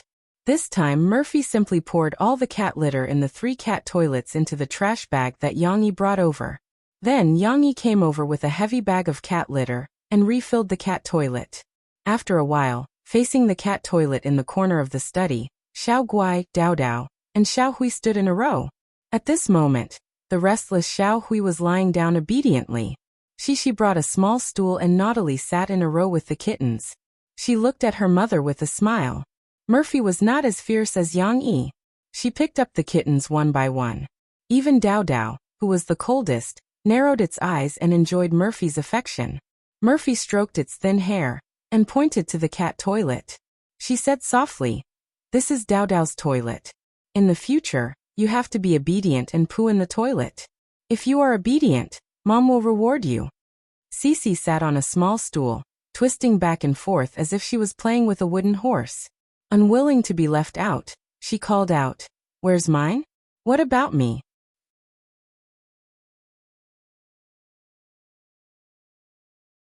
Chapter 222. Time passed quietly, and in the blink of an eye, it was the golden month of October. Jiangqing Media University didn't have the fragrance of melons and fruits, but it was also full of falling petals. The cool autumn wind blew the brilliant golden petals all over the ground, evoking the romantic feelings of many students. In this season, there were people confessing, people falling in love, and people falling out of love. However, these had nothing to do with Yang Yi. Yang Yi only knew that this was a good season for taking photos. Taking advantage of one weekend, he excitedly picked up the SLR camera and let Shishi step on the crisp fallen leaves to take many photos of people with beautiful depth of field on the beautiful campus road of Jiangchuan. Although it wasn't a film camera and he couldn't make a darkroom to develop the photos, Yang Yi still spent a lot of money to buy a big machine and used professional photo paper to print out these digitally formatted photos. Ever since Ding Xiang took over the coffee shop, Yang Yi had time to play with these gadgets. Not only would he print out palm-sized highlights that could be put into the family photo album, but now he was also playing with high-end large-sized photos. He used professional matte photo paper to print them. Although they were still in color, there was an obvious graininess and a strong artistic aura. These photo papers were very expensive. Yang Yi only chose the good-looking ones and printed some. He used special solid wood frames and transparent glass to frame them. He either used a stand to put them on his desk or hung them on the wall at home with nails. He also specially chose the one he was most proud of. It was a photo of Shishi looking up in the background of golden fallen leaves. She was a little surprised to see a small animal jumping on the tree next to her. This cute side profile was captured by her father. He took it downstairs to the coffee shop and placed it on the shelf next to his exclusive booth. When a familiar customer asked about it, Yang Yi proudly told him, "This is my daughter. I took the photo." Yes, it was taken on the small slope in Jiangchuan. The coffee shop's business gradually entered a stable period. After all, due to the location, and the fact that coffee was just a new thing for most China students, it was okay to experience it. Not many people were willing to spend dozens of yuan to drink a cup of expensive freshly ground coffee every day. Not to mention the coffee shop's new product, the baked cupcakes. Under Yang Yi's inspiration, Ding Xiang gave up on the complicated pudding and multi-layer cake. Instead, she developed cupcakes that had a wide variety of styles, but were simple and convenient to make. Cupcakes could be made with all the ingredients in one go, then poured into multiple paper cups and baked together in the oven. After that, all they needed to do was to let it cool down and squeeze some cream on top before inserting slices of strawberries or other fruits. However, even though the introduction of the cupcakes had slightly increased the income of the coffee shop, the number of customers in the coffee shop had not increased. This made Ding Xiang a little depressed. It wasn't that the cupcakes couldn't be sold out. Every night, the glutton Guazi would run over and buy all the remaining cupcakes that couldn't be sold out for supper. Ding Xiang had no choice but to sell them. But the problem was not the sales of the cupcakes. Ding Xiang wanted the popularity of the coffee shop to increase. Yang Yi didn't interfere, nor did he comfort Ding Xiang. He saw everything and let Ding Xiang do her own thing. Yang Yi didn't care about whether the coffee shop's business was good or bad. He was very interested in seeing Ding Xiang's growth and changes. It was like an anthropology teacher doing a project about macaques. An opportunity was stuffed into the hands of a girl who used to live a poor life, who had to run for 3 meals every day, and who had a trace of inferiority in her eyes when she interacted with others. What kind of miracle would she create? Yang Yi didn't know, but he felt that it would be very interesting to continue watching like a bystander. So when Ding Xiang said to him in frustration, "I know all the customers who come every day, and I can even name them, but I haven't seen any new customers for a week." Yang Yi smiled but didn't say anything. In fact, it wasn't that there weren't any new customers in the past week. Yesterday there were 2 people. For Ding Xiang they were new customers, but for Yang Yi and the coffee shop, they were old customers. Ding Xiang didn't count them. 1,000 Miles Creek Tree. These 2 people were here to say goodbye. Lu Xiaoshu and Miao Chuan applied for a leave of absence from the school, and then prepared to go to Xiangnan to report to the entertainment agency they signed with. But for some reason, the day before they left, they thought of Yang Yi. the owner of the coffee shop whom they had only met once. The two took their guitars and what little pocket money they had with them to the coffee shop. They ordered the most expensive coffee and Ding Xiang's new cupcakes. "Boss, we came this time to thank you. Thank you for the encouragement you gave us when we were still a little confused about the path we chose. Also, thank you for the guidance you gave to our songs." Lu Xiaoshu spoke again, and Miao Chuan nodded at the side. "You two are too serious." Yang Yi didn't feel that what he said was important. He smiled and waved his hand, saying, "At that time, didn't you already earn your first income through commercial performances?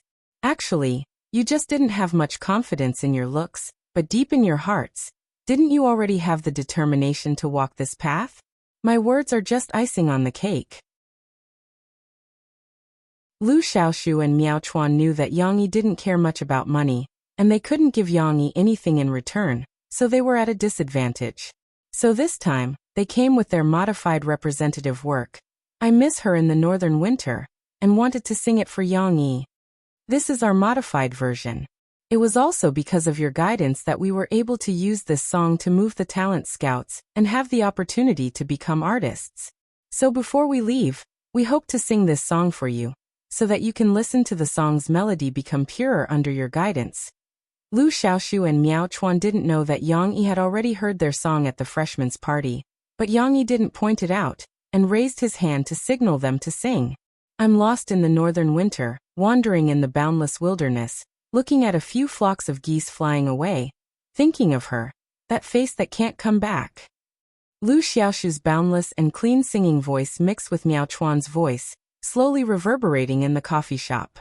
At this moment, there were only a few customers in the coffee shop. The empty coffee shop seemed to have its own surround sound, and the unplugged singing actually had the effect of a recording studio. Ding Xiang couldn't help but stop the filter in her hand and listen. "Don't ask me when I can cross the mountains and rivers, cross the grasslands, and come to your side, because that is today." Similar to university days, the ending was a simple melody loop, and the voice gradually became softer until the ring finger that was plucking the strings finally stopped. Qianli Chuanshu left, just like their song, crossing the mountains and rivers. They would go to another place and start their new musical journey. Yang Yi wasn't optimistic about their dropping out of school to join a management company, nor was he optimistic about their prospects of entering the music and entertainment industry without much training, but he didn't say anything to remind them. After all, they had already signed a contract, and their ambitions were uncertain. The first time they met, they were acquaintances, and the second time they met, they could be considered friends. Then I wish you all the best, friends.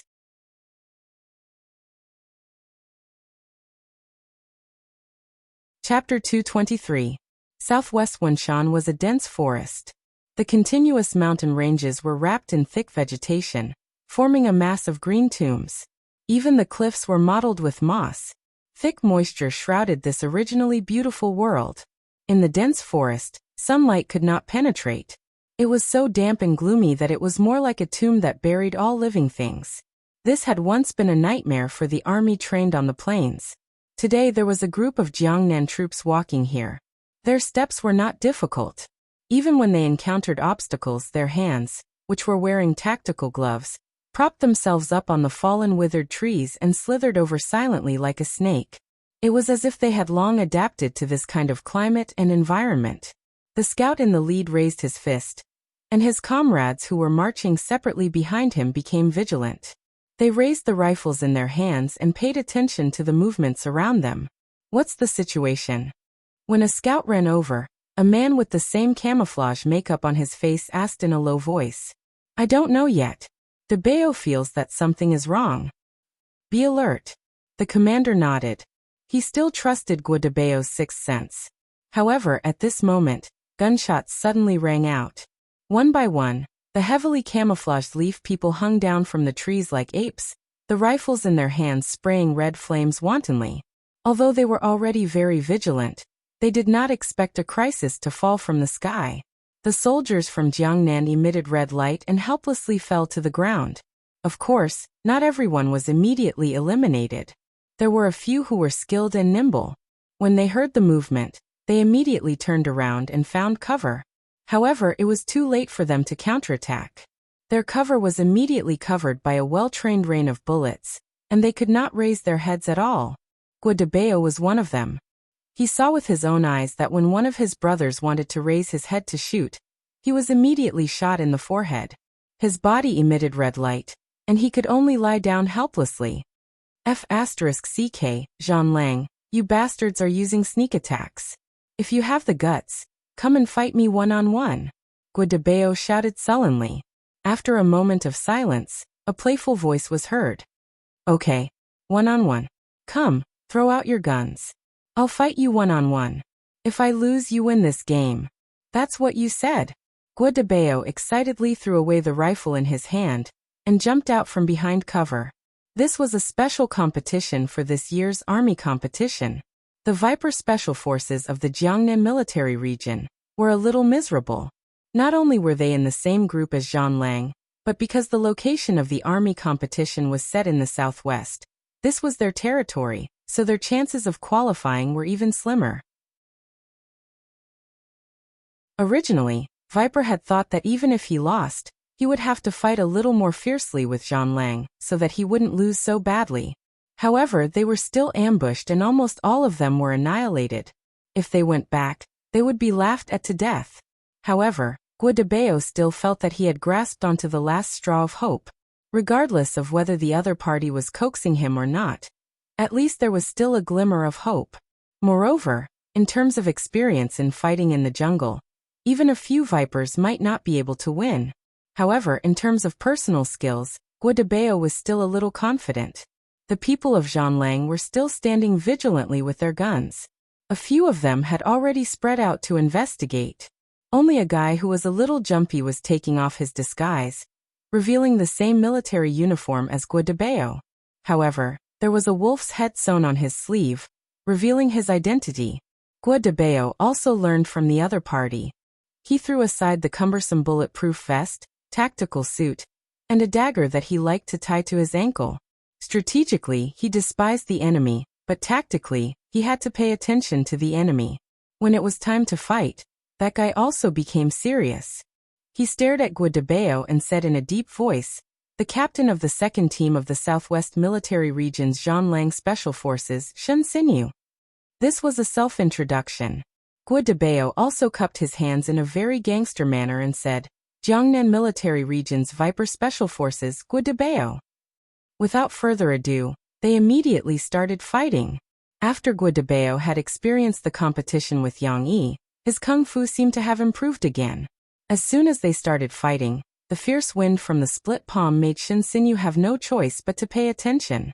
Shen Xinyu used the army's military boxing, but it was a special version that was not taught to outsiders, and was extremely lethal.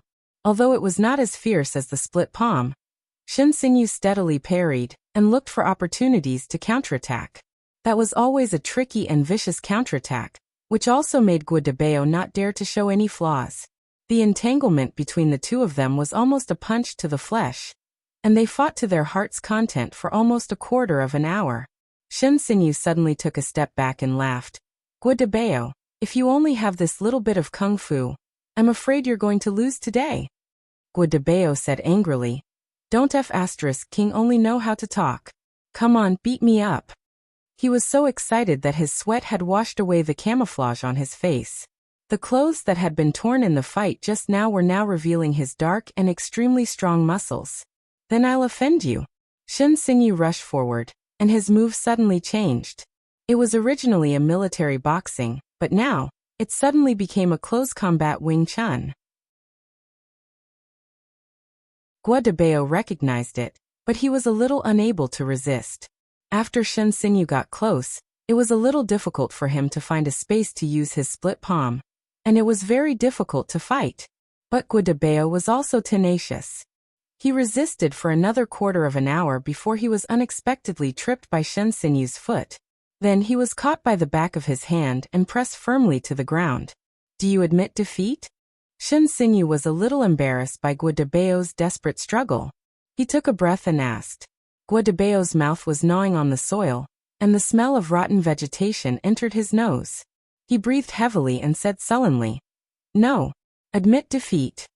He could accept personal grudges, but this was related to the team's honor, and Guadabeo intended to rather die than admit defeat. Okay, Dabeo. At this time, the captain who was killed walked out and said with a sigh, if you agree to a bet, you must accept defeat. Our viper has fallen to the hands of Battle Wolf again. Old Luo Zongxing, why are you still not coming out?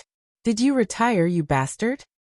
In the crowd of Battle Wolf, a leaf person walked out, smiled and cupped his fist to the captain of Viper, and said, Old Li, isn't it normal for your Viper to lose to us? Don't be discouraged, you still have a competition next. Mother Kerr, my troops have trained hard for a year just to defeat you Zhanlang once. Next time be careful. If we don't play in your territory, we'll kill you in minutes. Viper's captain Old Li spat, but he was still smiling and cursing. In fact, they were all comrades, although they only saw each other a few times a year. But after a few fights, they became friends. In your dreams, even if we go to your territory, you're not our match. Luo Zongxing laughed. Mother Kerr, Old Luo, if you have the guts, pull Battle Wolf over to Jiangnan and try. Luo Zongxing smiled. He pointed at the other party and said, Old Li, you're not being kind. You're trying to provoke me. You want Battle Wolf to be your free sparring partner? TSK, you obviously don't dare. Old Li was stubborn.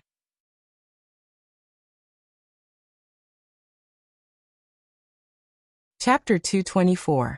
While the other side was cursing, the other side was also harmonious. Shin Sinyu dragged Guadabeo, who had a mouthful of mud, up from the ground and enthusiastically helped him pat the mud off his body. Not bad, there's still an expert like you in the Jiangnan military region. Guadabeo calmed down at this moment and asked curiously, Shin Sinyu, what's your ranking in Battle Wolf? I'm talking about pure free combat. Shin Sinyu raised his eyebrows and said, Me? I'm just a rookie.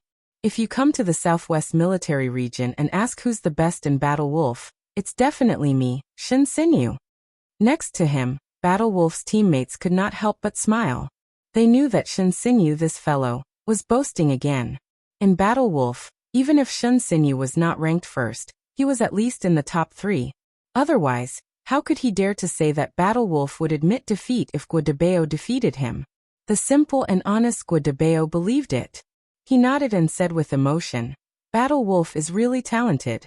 I met a retired soldier from your army before. Now he's writing novels. He's even better than you, Shin Sinyu. Unfortunately, he didn't have time to come to our place to train me. Retired from our army? Better than Shin Sinyu? A few people from Battle Wolf next to him frowned. The veterans who had not left Battle Wolf in the past 2 years, and even the veterans who had retired because of serious injuries, were basically poached by other military regions as consultants. Their troops were basically all elite soldiers, not to mention those who were better than Shin Sinyu, who would be willing to let them go. Therefore, they expressed deep doubts about Guadabeo's statement. In fact, Yang Yi's books were also promoted and distributed to the Southwest military region. However, the Southwest military region did not have the book fans of the Jiangnan military region. Naturally, the promotion was far less than the Jiangnan military region. Really, why would I lie to you? He came to our military region as a guest. Hundreds of people watched me fight with him. I couldn't beat him at all. Guadabeo said with dissatisfaction. Shin Sinyu clenched his fists. An answer faintly appeared in his heart, but he didn't dare to believe it. He just calmly asked Guadabeo, What's the name of the person you're talking about? Yang Yi. Haven't any of you watched Soldier Assault and Drawing Sword? Those are all his. Guadabeo's words were interrupted.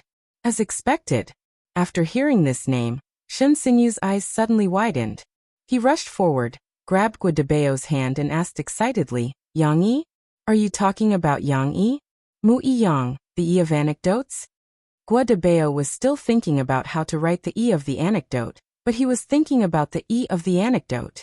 He shook his head, squatted down, and used his finger to draw a few lines in the dirt. Not the E of the anecdote, but this. That's right. This is it. Yang Yi, where did you see Yang Yi? Shin Sinyu was so excited that she almost grabbed Guadabeo's collar and lifted him up from the ground.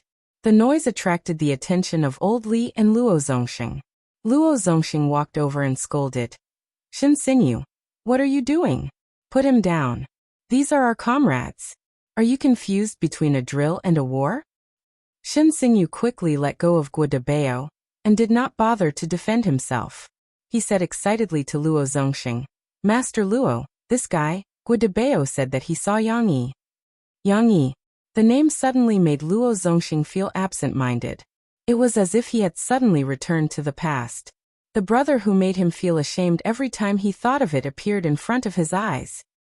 Yang Yi? Is it really Yang Yi?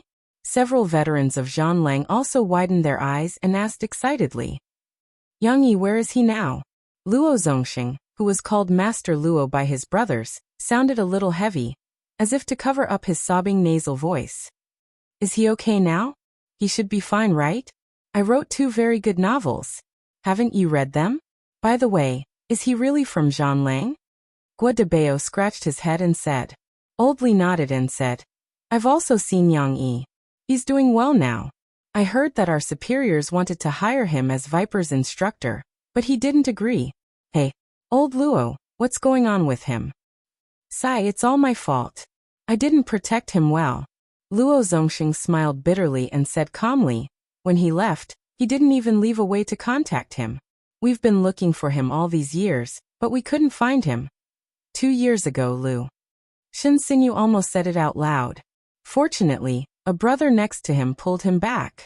Shen Xinyu stopped himself from saying that name and said resentfully, Anyway, the matter has been resolved. Master Luo wants to get Yang Yi back. Even if he's fat now and can't fight, he should still be treated well.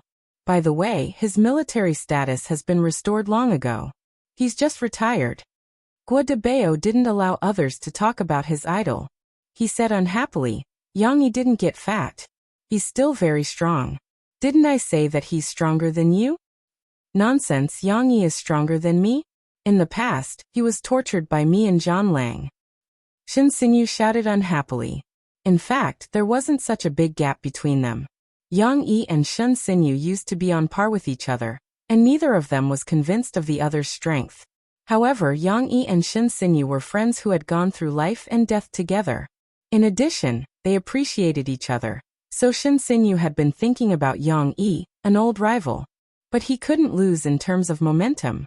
TSK, I said he's stronger than you, so he's stronger than you. When he used his full strength, I couldn't even resist. Guo Debao snorted and said, If you don't believe me, go to Jiangqing and fight him one-on-one. In Jiangqing, Yang Yi sneezed. He frowned, thinking that he had caught a cold. Although this body was strong enough, and it was almost impossible for him to catch a cold or have a fever, there was a delicate little girl at home. In order to not infect his daughter, he told Ding Xiang and went to the school hospital in Jiangqing to buy 2 packs of cold medicine to drink. On the way back, he inadvertently saw Guozi standing in front of the Film Academy building. Standing face to face with Guozi was Du Yuanlei, the girl that Guozi couldn't forget. Du Yuanlei could be considered a beauty, right? Yang Yi didn't feel anything when he looked at her. Murphy was much prettier than her. Even Mo Shaowan could barely compete with her. However, as a director, Du Yuanlei's temperament was indeed much better than ordinary girls.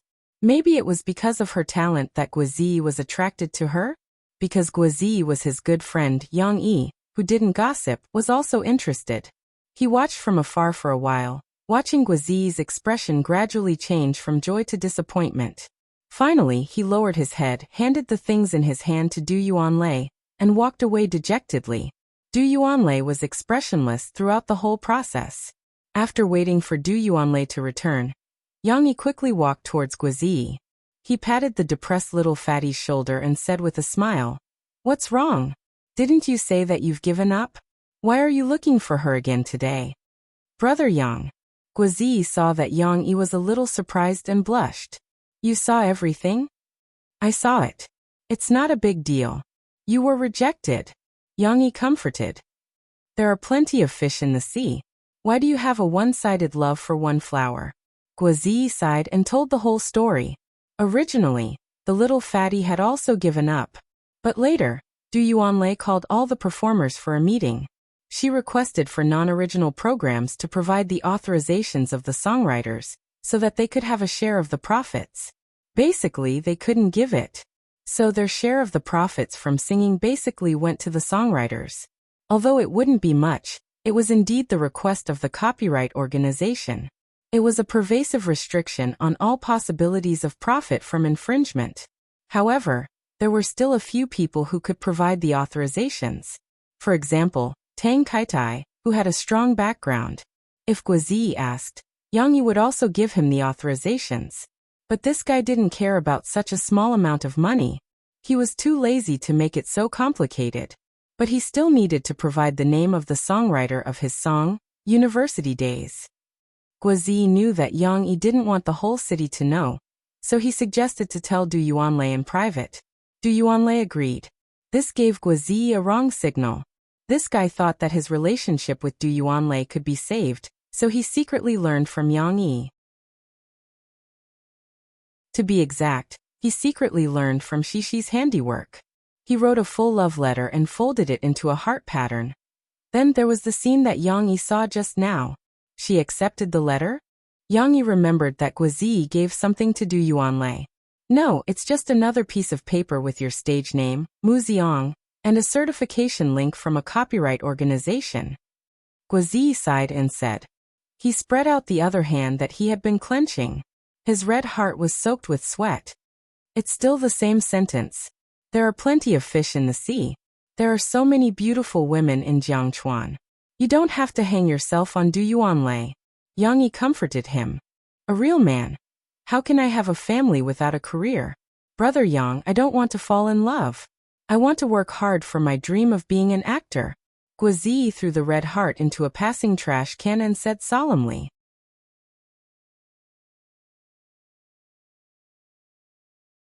Chapter 225. Yang Yi, come here, there's news about you.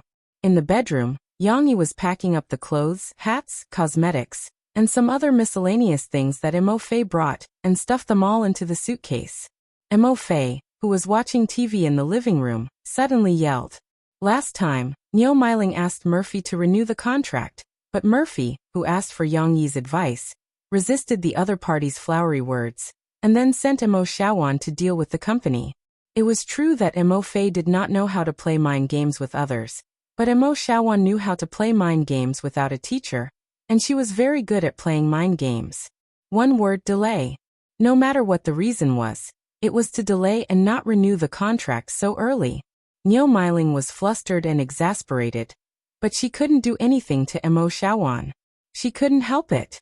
She wanted to find a chance to bypass Mo Xiaowan to persuade Murphy. But at this time, Murphy was also arranged by Mo Xiaowan, who noticed in advance. She asked for sick leave and went home. Her communication tools were temporarily taken over by Mo Xiaowan. Now Murphy, who was sick, was watching TV in the living room. She hid in Yang Yi's place and planned to stay for a few days. Of course, Murphy herself didn't want to see such a situation happen. She wanted to record the song well. She had been looking forward to being able to push out this album with too many hopes as soon as possible. However, now the process had to be delayed. Naturally, she felt uncomfortable in her heart. Fortunately, she knew that Yang Yi and Murphy were doing it for her own good, so she didn't do anything stupid at this time. And on Yang Yi's side, Murphy was happily entangled by the little girl who hadn't seen her mother for a long time. She chattered and her mood gradually improved. What news? Why am I on the news? Yang Yi came out of the bedroom, a little confused. He was such a low-key person. How could he be on the news? Papa, come sit with me. She snuggled up to her mother to watch TV. When she saw her father come out, she happily patted the spot beside her. She especially liked the feeling of being sandwiched between her parents. It gave her a sense of security. When Yang Yi sat down, Murphy pointed at the television and said with a smile, Director Chen is coming to Jiangnan to film a TV series. Isn't Soldier Assault your book? On the TV, Chen Fengchen and a few others were talking to a group of reporters on stage. However, behind them was another period drama. Murphy said with some regret, You're late. Just now, when Director Chen was answering the reporters' questions, he mentioned you and your book. He said that he would be coming to Jiangnan next month to prepare for the new production team. I also heard Papa's name. Shishi raised her small hand to prove for her mother. Yang Yi smiled and rubbed Shishi's little head. He said to Murphy, "It's okay. The copyright has been sold. The rest is up to Director Chen. I don't have the right to interfere. I can only hope that Director Chen lives up to his reputation and can film it well." Yang Yi did not ignore the fact that his book had been adapted into a TV series like before. He still hoped that the TV series could be filmed at the level of his previous life and not ruin the original classic. However, there was no other way. Chen Fengchen had always been a strong director and did not allow anyone to interfere with his TV series. Even Yang Yi, the original author, could not. All the adaptations and filming were done by him, or someone he trusted. If it were not for the fact that his previous works were really good, Yang Yi really did not want to hand these two works over to Chen Fengchen. Now that Yang Yi was also studying the script, he was thinking of selling the film rights of the novel in the future and directly selling the finished script. If he filmed it according to his script, at least it would not deviate too much from the original plot, right? However, Yang Yi had not read the script of any movie or TV series. He did not know that he would transmigrate, so why would he read the script? Therefore, learning to write a script from scratch was a little difficult. At this time, a reporter on TV asked Chen Fengchen, "Director Chen, has the lead actor of Soldier's Assault been confirmed? We are more curious about who Su Sanduo is. Who will play Qing Kai?" It wasn't that a mere bestseller was enough to make all the reporters familiar with it. Now there were reporters who could easily say the names Su Sanduo and Qing Kai.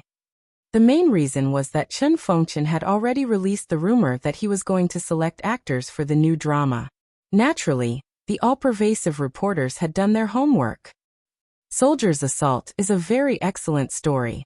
Not only does it tell the growth of an ordinary soldier from a village, but it also created many vivid characters. Therefore, I do not think that Su Sanduo and Qing Kai are the only leads in this TV series that I am directing. The other characters, such as Captain Yuan Lang, Squad Leader Shi Jin, Wu Lu Yi, Gao Cheng, and so on, can all be said to be the main characters of this TV series, or even the main leads. Chen Fengchen's Tai Chi was not bad. He perfectly resolved the questions that the reporters threw out, because they were eager to know which actor he was going to work with. Now was not the time to disclose this information. As an experienced director, Chen Fengchen naturally knew the benefits of appropriately whetting the public's appetite. However, the reporters were still unwilling to let him go. One of the reporters who was called out immediately asked, "Director Chen, we all know that you are famous for nurturing new actors. Then will the cast for Soldier's Assault also be selected from some C or D-list stars or even non-professional actors?" "Who said that?" "I also like to nurture actors who have been famous for a long time. Look, isn't Jie Yuchen sitting next to me?" Chen Fengchen pointed at the male actor who came with him for the press conference. Jie Yuchen could be considered a quasi-A-list actor, but he still trembled when he sat next to the old man. He could only smile helplessly when he was teased. "All right, this is the press conference for Great Chu's Palace. Please ask more questions related to it. I'll say one more thing about Soldier's Assault. I won't answer any more questions. Currently, the cast for Su Sanduo hasn't been confirmed. I've had many actors audition during this time, but the results didn't satisfy me. Therefore, I can't rule out the possibility of selecting new actors. If anyone wants to try out for this role, you can send a video of your audition to Assistant Ruan's email." Chen Fengchen's words immediately caused an uproar among the reporters. They all wanted to ask, "Is this an audition for the main lead? Does Director Chen have any special requirements? Why don't the other actors fit?" However, Chen Fengchen was a man of his words. He sat there with a smile and didn't say a word. After a while, the reporters had no choice but to change their questions. Now that the news was no longer about Yang Yi's book, Murphy smiled and said to Yang Yi, "Director Chen isn't bad. He wants to choose the best actor for your book." Yes, Su Sanduo's role isn't easy to choose. Actors who don't have any experience in the countryside probably won't be able to play it well. I'm more agreeable to Director Chen using new actors. Many of the young people who play extras nowadays are from the countryside. Yang nodded. You guys aren't listening to me. She was unhappy. She sat in the middle and felt that her presence was very low. She, what did you say? Murphy quickly followed. I said that they stopped talking about Yang Yi. She pouted and said, I couldn't hear Papa's name. Yang Yi and Murphy were stunned for a moment. Then they couldn't help but laugh. This little fellow was really listening attentively.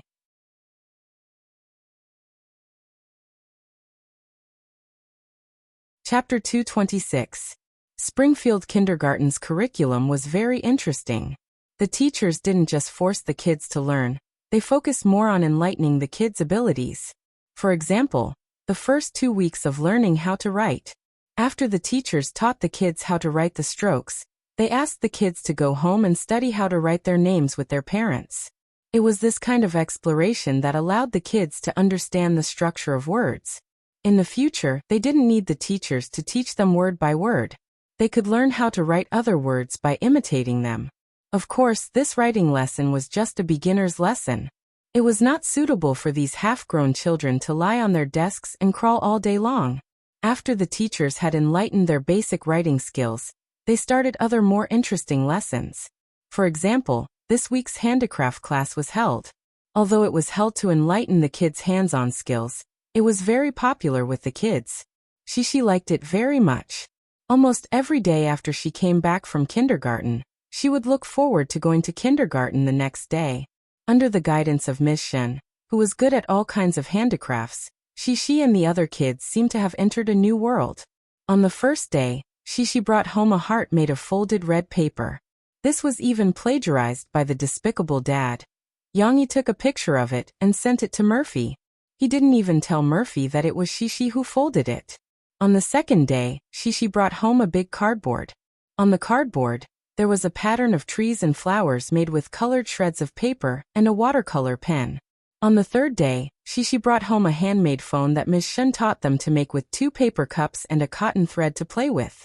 She, who didn't understand the principle behind it, was very happy to show her mother the magic of whispering. On the fourth day, yesterday, it was finally the weekend. Ms. Shen demonstrated to the kids in class and gave them the instruction manual. She also gave the kids and their parents a parent-child assignment. Mom, Dad, and the baby have to make a doll out of the discarded fabric at home. Fortunately, it was a small assignment. Otherwise, she would have pestered her dad to go to kindergarten to play with Ms. Shen on the weekend. Mo Sansui, on the other hand, was very interested in Shishi's handiwork. He had been preparing the materials in high spirits since last night. She found the bib that Yang Yi had bought for Shishi, but Shishi wasn't a 1-year-old child, so she didn't need it. It was made of 100% pure cotton, and felt very comfortable to the touch. Furthermore, it was light pink and the color was pure and elegant. It was suitable for making dolls. As for the cotton wool used for stuffing, Murphy didn't want to use medical cotton. She directly opened Yang Yi's pillow and took out a handful. She even snickered and ran over to Yang Yi to ask him if he knew where she got this ball of cotton. Left with no choice, Yang Yi could only serve her according to the family rules. Without a pillow, the two of them could only sleep on the same bed that night. Yang Yi slept on Murphy's pillow, and Murphy slept on Yang Yi's body. Cough cough. It was worth mentioning that Yang Yi didn't have a needle and thread at home. Although he was an artistic killer who could embroider in his heart, he didn't really know how to embroider. Spider-Man and Hybian King knew how to make clothes for themselves, but Yang Yi didn't. Usually when his clothes were torn, he would just throw them away and change them. Why would he ever think of sewing them himself? Therefore his pillow couldn't be mended. The next day he had to find a place to buy needles and thread for Murphy and Shishi to make handiwork for them. Yang Yi really didn't know where to buy needles and thread for mending. Fortunately he had Ding Xiang, who lived frugally and continued to wear clothes after they were torn, to consult him. Brother Yang, is it because Shishi's clothes are torn? Give them to me. I'll go back to the dormitory and bring them back for you.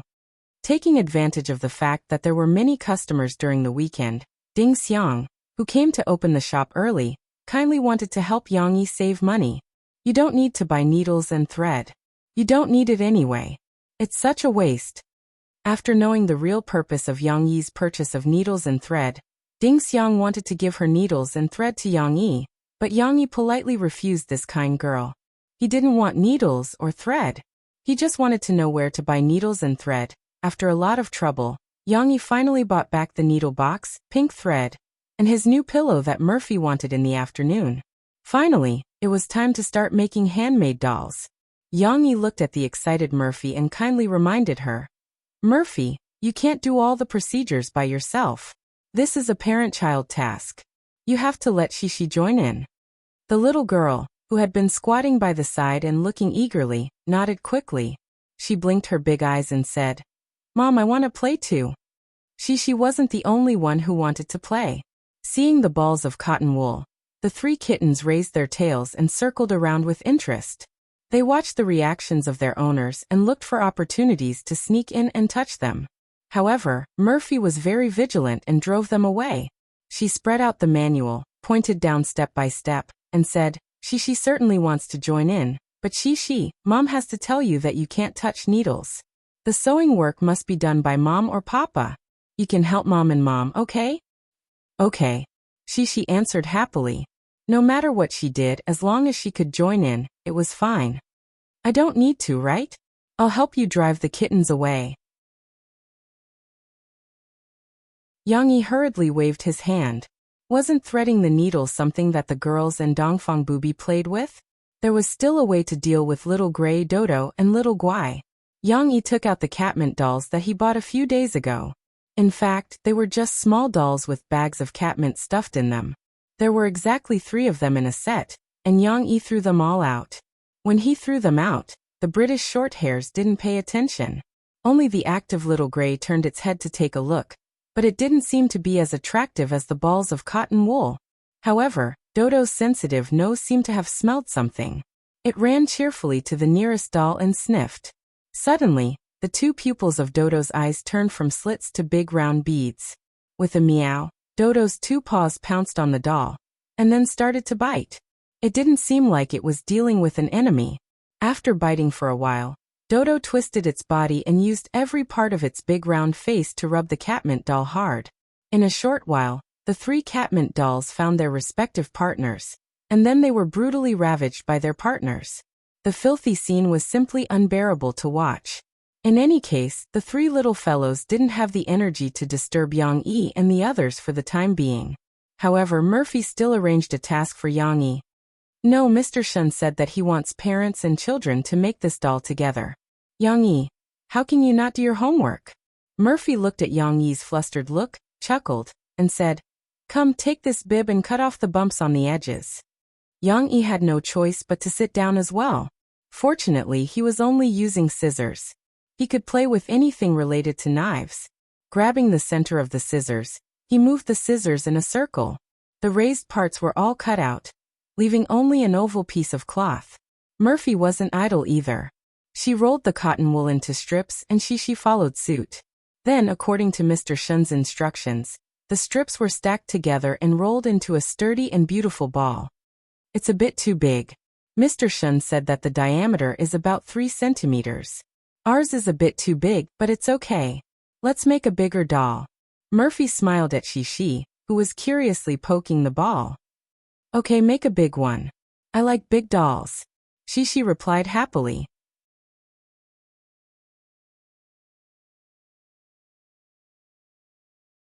Chapter 227. A man who once wiped blood on the tip of a knife, now has to learn how to thread a needle. How sad is that? Perhaps the world will mourn and weep for him. But when Yang Yi really learned how to thread a needle, not only did he not feel sad or sad, but he was secretly happy. Wow! Papa is amazing! The little girl who was shouting in surprise at the side was the source of this secret joy. When she saw her father casually thread the needle through the thin needle hole, she couldn't help but stand up. Her small mouth became a circle, and her big eyes were full of surprise and worship. How did he do it? Although it was the first time Yang Yi threaded a needle, he still helped Murphy, but who asked him to have good eyesight, thick and long fingers that were also very flexible. He passed the pass in one try. Shishi, do you want to try? After being worshipped by his daughter, this guy was a little complacent. and he pulled out the thread that had already been threaded. Murphy, who was about to take the needle and thread, saw this scene. She was angry and laughed. She said angrily, "You hold the tip of the needle, don't prick your daughter."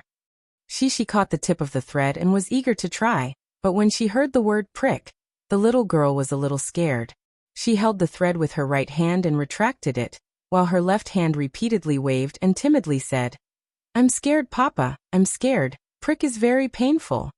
"It's okay, you can't prick it. Look at the sharp end, Papa is holding it."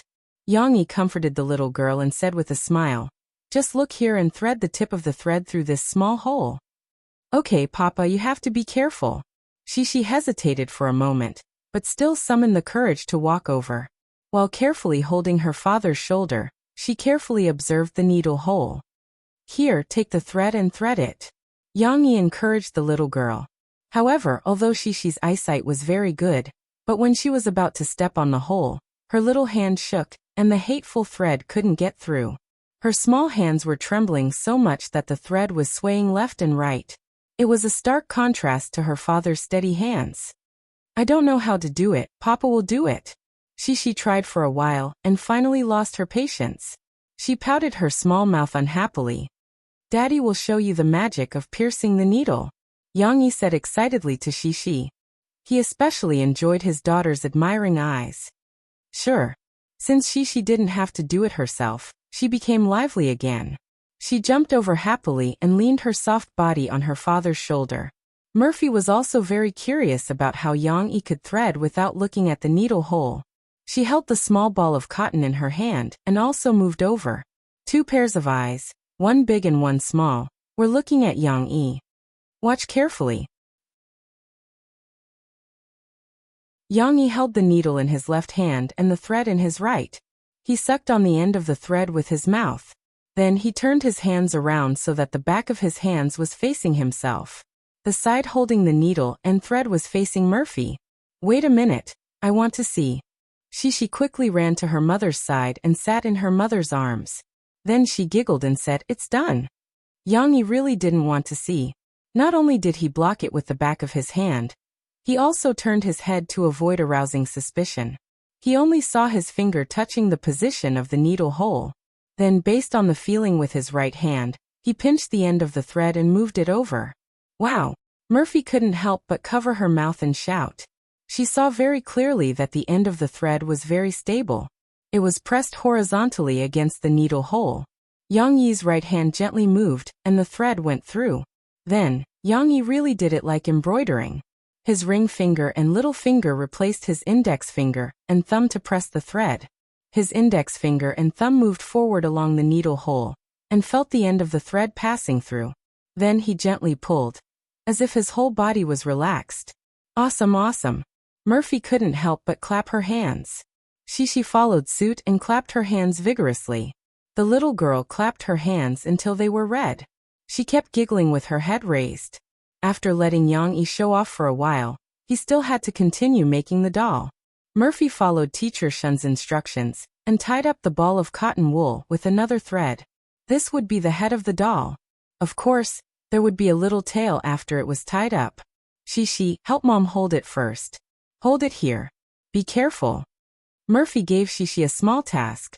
The little girl held the ball of cotton wool and helped by the side. At this time, Yang Yi continued to cut the cotton cloth into 2 pieces according to Murphy's instructions. Murphy took the long piece out, folded it in half, and sewed it on according to the instructions to make a small pocket. It's Shishi's turn. Murphy smiled. She opened the small pocket and pointed at the cotton wool next to it. She said, "Shishi, help Mom get some cotton wool and stuff it in." It felt so good to be able to help. Shishi was full of motivation. She squatted down for a while, then stood up for a while. She kept stuffing the small pocket with cotton wool. Her little face was filled with a happy smile. However, she didn't know how to make a lot of cotton wool at once and then tear it open to stuff it in. "Okay, it's almost done. Shishi, give the ball to Mom," Murphy said. Yang Yi had nothing to do now, so he watched from the side. He saw Murphy stuffing the neck of the ball of cotton wool into the pocket. Then, the head was tightly pressed against the opening of the pocket.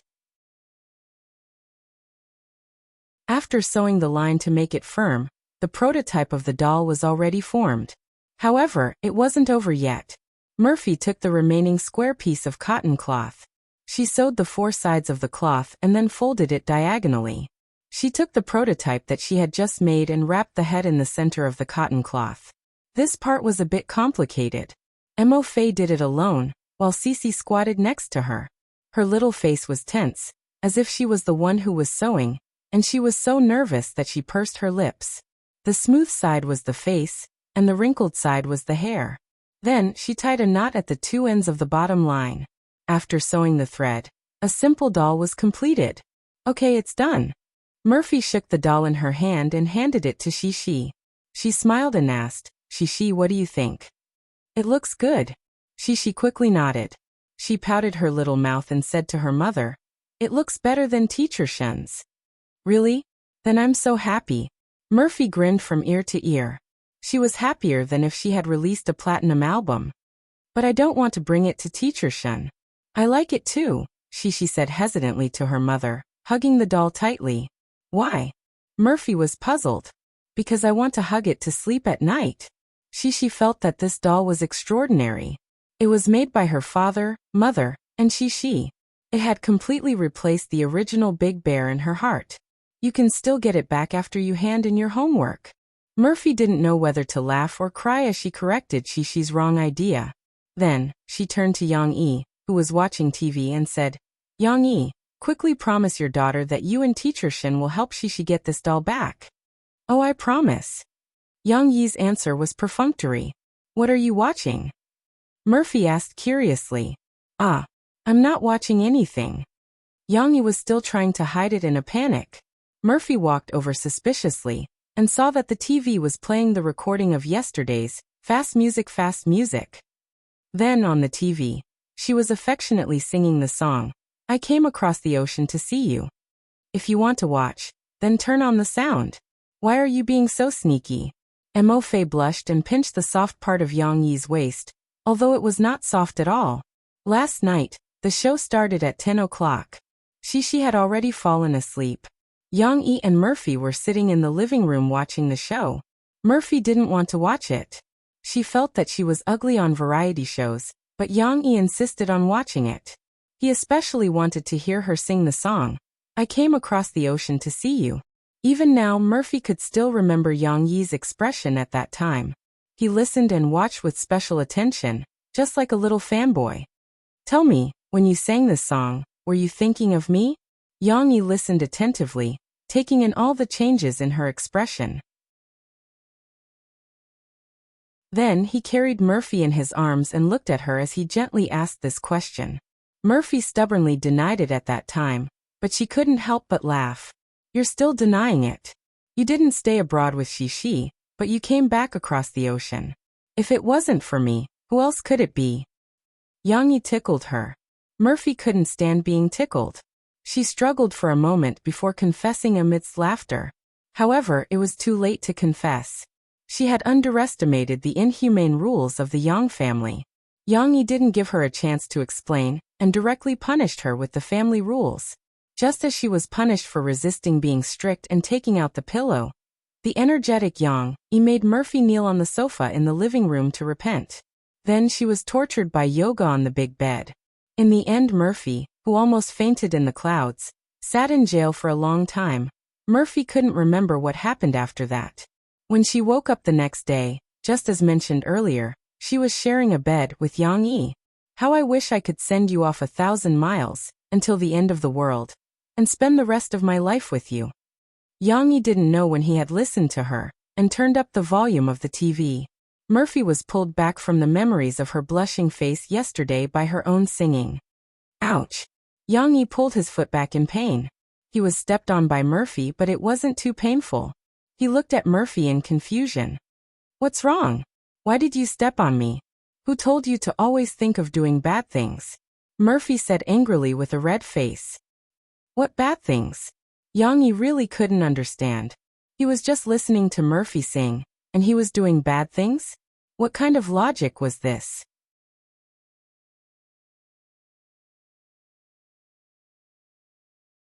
Chapter 228. On Monday, Shishi happily carried her dolls to kindergarten. Every child brought their own dolls. However, not all of them were made by their parents. Lan Xian was very pitiful. She pouted and complained to Shishi. My father is on a business trip, and my mother can't make the dolls. The nanny and auntie help me. In fact, according to Ms. Shun's instructions, every child's dolls were similar. The only difference was the color of the cloth. The boys' dolls were mainly blue, white, and brown, while the girls' dolls were in a variety of colors. Shishi's pink doll was more popular, but there were also some dolls in purple, magenta, light green, and beige. However, the differences still had to be shown. Ms. Shun selected a few children who did a good job and sewed the dolls well to praise.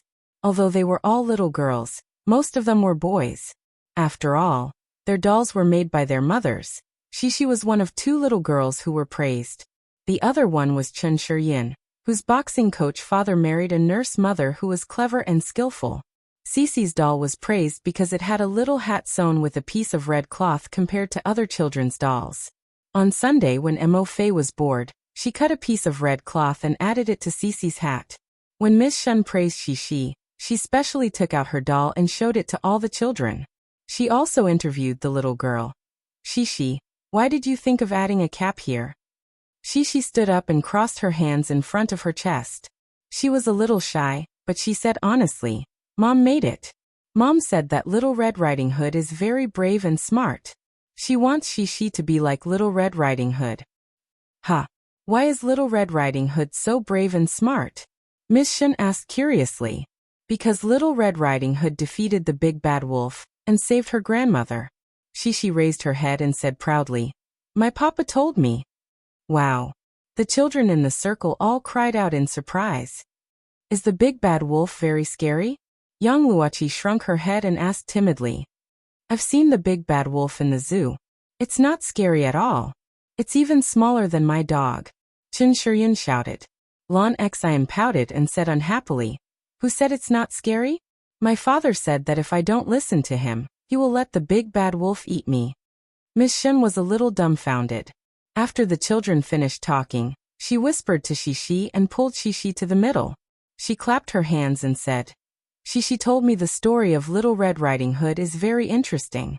Shall we ask Shishi to tell us the story of Little Red Riding Hood Hood? The children were all clapping their hands with all their might. Chen Shiyin was even competing with Lan Xian. Everyone had already stopped, but the 2 of them were still clapping nonstop. Miss Shun smiled and stepped aside. But after the teacher left, Shishi became nervous. This was the first time that Shishi told a story to others. It was different from the feeling of telling a story to her parents. Her friends were all staring at her. Shishi felt that she was a little speechless. This story, it's me, it's my papa who told me. Shishi began to stammer, but the more she stuttered, the more nervous she became. Fortunately, Miss Shun helped her out. She said with a smile, It's okay, Shishi. Take your time. Let's applaud for Shishi, okay? At the side, Mr. Mu even passed Cece's doll to her. Hugging the doll, and having a prop to rely on, the little girl stuttered as she continued to tell the story. Papa said that Grandma gave that little sister a Little Red Riding Hood, and she liked it very much. Later, she called it Little Red Riding Hood. Cece held her doll, and pointed at the red hat and said, Later Grandma got sick. Mama said, Little Red Riding Hood, give Grandma a cake. Grandma will not get sick after eating the cake. Cece's narration was lacking in weight and vocabulary, but in the ears of the other children, it was just like a great adventure story. It was no less exciting.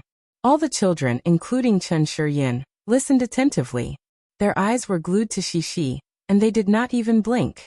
From giving the cake to Grandma, to talking with the big bad wolf on the road, and then the big bad wolf ran to Grandma's house and tricked Grandma into opening the door, eating Grandma, and then pretending to be Grandma lying on the bed.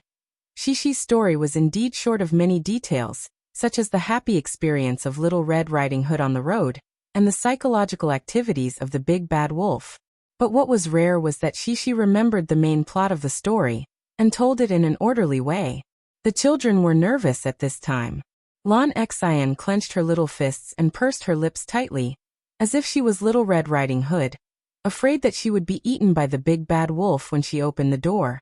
Little Red Riding Hood went to Grandma's house. The big bad wolf was on Grandma's bed and wanted to eat Little Red Riding Hood. Cece still left out a lot of details, but her narration was still thrilling. She hugged the doll tightly, and the atmosphere became tense. But Little Red Riding Hood saw it. She had a happy smile on her face. The little girl became more fluent, and her voice became more cheerful because of Little Red Riding Hood. She saw the big bad wolf's hand. It was so hairy and had claws. It was so scary. Then what should we do?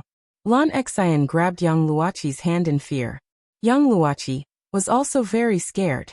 The two girls huddled together and hugged each other for warmth. Little Red Riding Hood is very smart. She told the big bad wolf that she was going to get the cake. She said. The plot of the story was different from the original.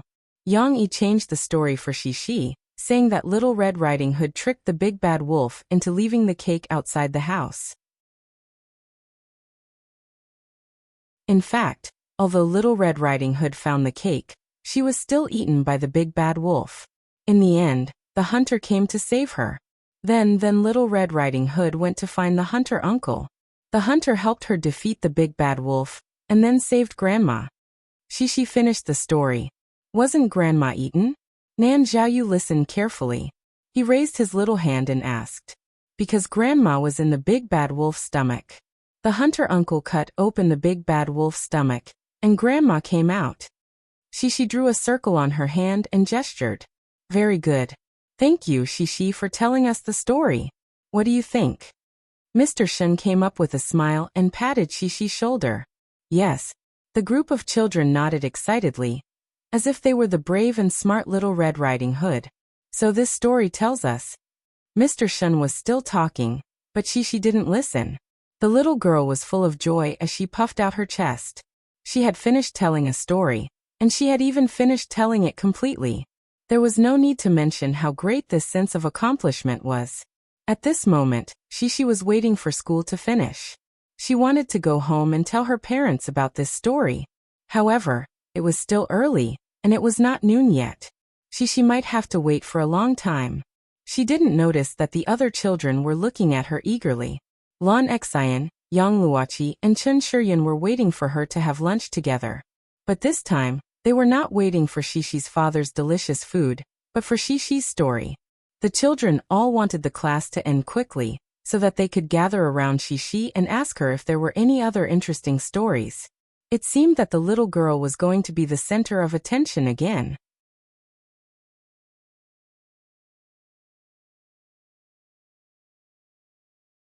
Chapter 229. Murphy had not returned on Monday. Niu Meiling, who had received the news from her subordinates, could not sit still. The next morning, she called Mo Xiaowan and gave her an ultimatum. Come to my office. Let's talk about Murphy. Mo Xiaowan was not timid, and went to the meeting alone. What does Murphy mean? She's grown up now and doesn't want to renew the contract with the company, right?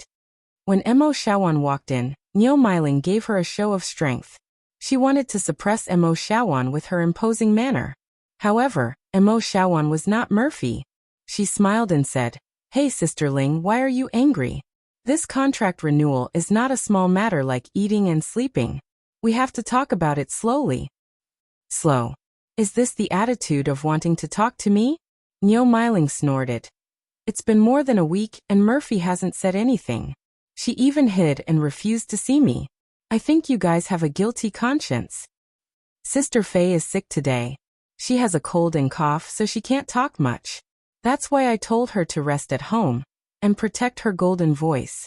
Mo Xiaowan smiled and said, And sisterling, don't you know who has a guilty conscience? Niu Meiling was shocked and angry. Mo Xiaowan, you're talking to me like that? What's with your attitude? Sorry, sisterling. I'm a quick talker and can't control myself. It's my fault, please forgive me. Mo Xiaowan smiled as she apologized, but she didn't mean to apologize at all. This girl was actually a little tired of Niu Meiling's aggressive attitude. She almost couldn't help but flip the table. Humph. Niu Meiling was furious. However, before Mo Shawan could finish, she still smiled charmingly and said, Sister Ling, actually, we also have the sincerity to renew the contract. But we can't just go all out, right? What kind of sincerity was the company showing? Our sister Faye is currently holding up the contract, and there is still half a year left before the contract expires. You want her to renew the contract, and even renew this kind of 7-year trash contract? It's fine if you want to fool the newcomer, but don't think that our sister Faye is simple and easy to fool. Mo Shawan was still smiling as she spoke, but the sharpness in her words had already been revealed. That was then, and this is now. I have also told Murphy about her performance when she signed the contract before, and what her performance is now. The company's situation is not as optimistic as it used to be. Signing this contract with her is already a concession on account of her previous contributions to the company. Niu Miling's tone relaxed as she persuaded. Sister Ling, don't play this game with us. Sister Faye's results were so bad after her return. At first, we didn't know what was going on, but later on, we more or less understood. Don't you know that the company didn't really support Sister Faye's return? Mo Shawan smiled slightly, but her heart was holding back a ball of fire. Isn't the company going to support Murphy? What are you talking about? Niu Miling became angry and reprimanded. We won't delve into the past, but Sister Ling, why are you in such a hurry to renew the contract now? Why don't you wait for our sister Faye to release this album and see what kind of results it will have? See if she can once again reproduce the glory of the platinum album of the past before considering renewing the contract? Mo Shawan asked with a smile. Impossible. If Murphy doesn't renew the contract, we can't release an album for her. She can drag it out, but let's see if the company dares to freeze her. Niu Miling's face was left behind by Mo Shawan again and again, so she simply shed all pretense of cordiality and threatened. Mo Shawan narrowed her eyes, like a cat, and her smile disappeared. However, she didn't lose her temper, but gently, as if a friend was persuading her, she said softly, Sister Ling, our sister Faye's contract has less than a year left. If you freeze her, our sister Faye can afford to wait. At worst, she can take the new album to another company to record in a year. It's not like you don't know that these 12 songs were authorized by Muzi Ong to our sister Faye, not to you. Niu Miling's breath couldn't help but stagnate, and her nose was almost crooked from anger. Is Murphy's wings hard now? She's determined to leave?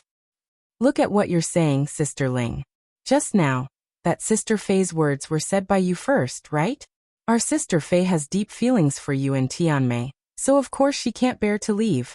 However, if you insist on forcing her, and even use words like freezing her, I'm afraid she'll be forced to leave by you no matter how determined she is.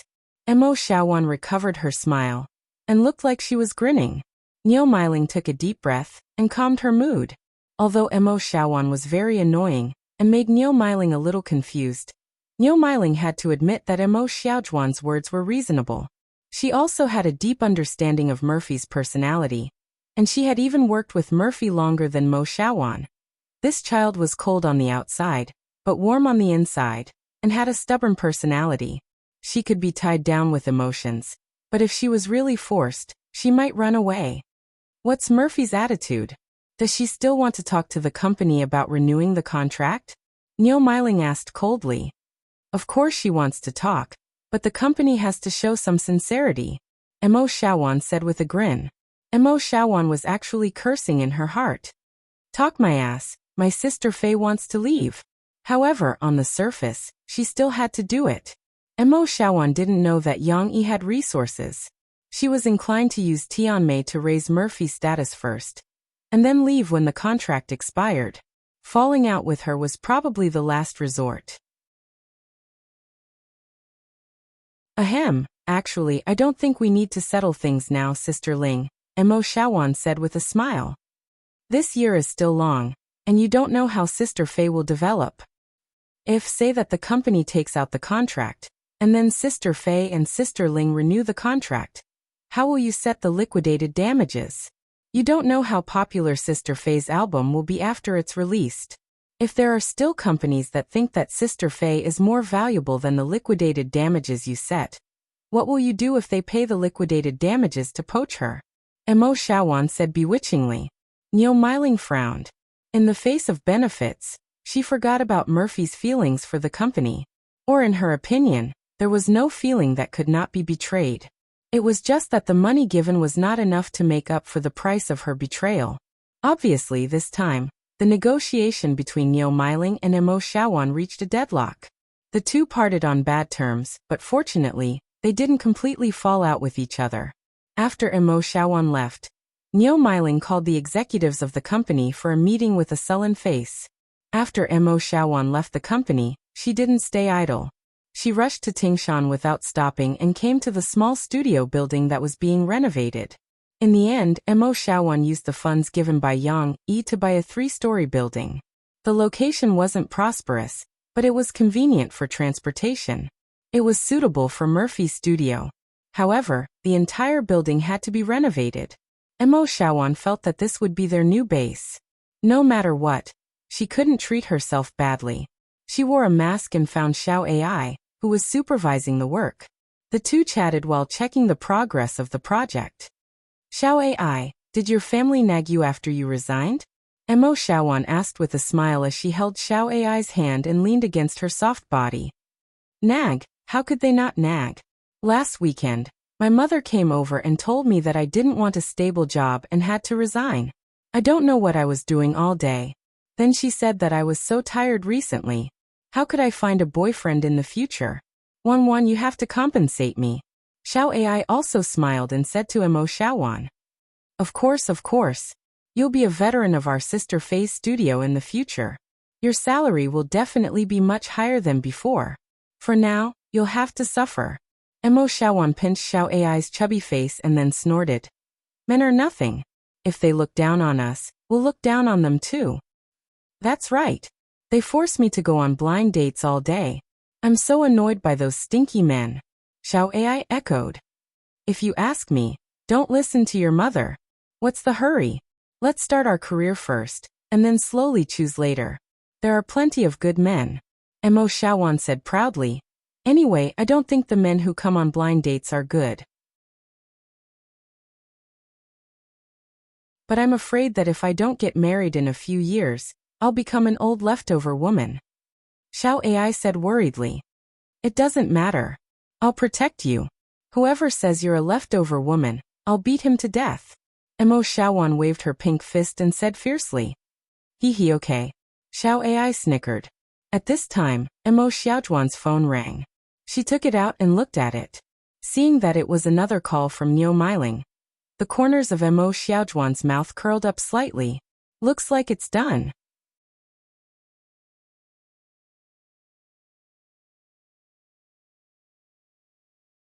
Chapter 230. The contract renewal issue was finally temporarily resolved. Of course, as Mo Xiaowan had expected, the negotiations were temporarily put on hold. Niu Miling also privately promised Mo Xiaowan that she would not do anything to Murphy in exchange for Murphy's return. In fact, Niu Miling did compromise on this issue. She was a smart person and quickly distinguished the pros and cons. Since she could not coax or force Murphy to sign a low-level contract, Niu Miling had to change her mind and treat Murphy as a real platinum singer. Naturally, she could not continue to suppress her, and she had to make a 180-degree turn. Niu Miling had ordered her subordinates to fully support Murphy's new album. It was fine if they earned less from Murphy. Although Niu Miling's heart was bleeding, she would never allow Murphy, the ace she still cared about, to fall into someone else's hands after the contract ended. Based on her understanding of Murphy, Niu Miling felt that as long as she maintained her relationship with Murphy, with so many years of cooperation and friendship, she could firmly tie Murphy and her Tianmei together. However, Niu Miling only considered the possibility of Murphy jumping ship to another company or another company to poach her family's pillar. She did not think that there was another possibility for Murphy, establishing her own family. Niu Miling also did not think that Mo Xiaowan, this audacious girl, would rely on her brother-in-law's financial support during the contract period to poach a few girls from her company and start her own business outside. Of course, Niu Miling's strategy was not bad. Murphy was indeed easily dominated by feelings. under her care, she might be reluctant to leave Tianmei. Then it will depend on your ability, brother-in-law. After Yang Yi sent Murphy back, Mo Shaowan quietly talked to Yang Yi on the phone. She analyzed the changes in Tianmei and Niu Meiling's thoughts, then laughed and said, "You have to work hard to snatch Sister Fei from Tianmei." Okay. Yang Yi agreed. Yang Yi was not too worried that Murphy would be reluctant to terminate the contract with Tianmei. What kind of master and disciple relationship could compare to her feelings for him? He brother-in-law, I think highly of you. You can use both hard and soft tactics. My sister definitely won't be able to stand it, and will agree to it in the end. Mo Shaowan said meaningfully. Of course, this will have to be done slowly. A small stream flows long.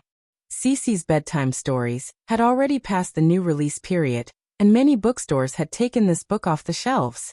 Only the state-run bookstores continued to sell it, and a few private bookstores that were optimistic still placed this fairy tale book in the most conspicuous position. In Guangdong province, the reputation of Cece's bedtime stories gradually spread among the group of parents. There was even a situation where it was difficult to get a book. Fortunately, the people in Sahara reacted quickly and released advertisements for online sales channels in the local influential media. Many parents who had opened online banking took advantage of the bank's activities to give it a try. They registered and logged into the Sahara online mall and bought Cece's bedtime stories. Although the courier fee was included, after deducting the website discount, the price of the online mall was a few yuan lower than that of an ordinary bookstore. With this plan in mind, they gradually realized the benefits of this online mall. Even if they did not buy anything, they still had the mentality of looking and comparing the price of the goods in the online mall with the price in the physical store in reality. In addition, from this month onwards, the online mall specially cooperated with the manufacturers of infant products and children's products to organize activities.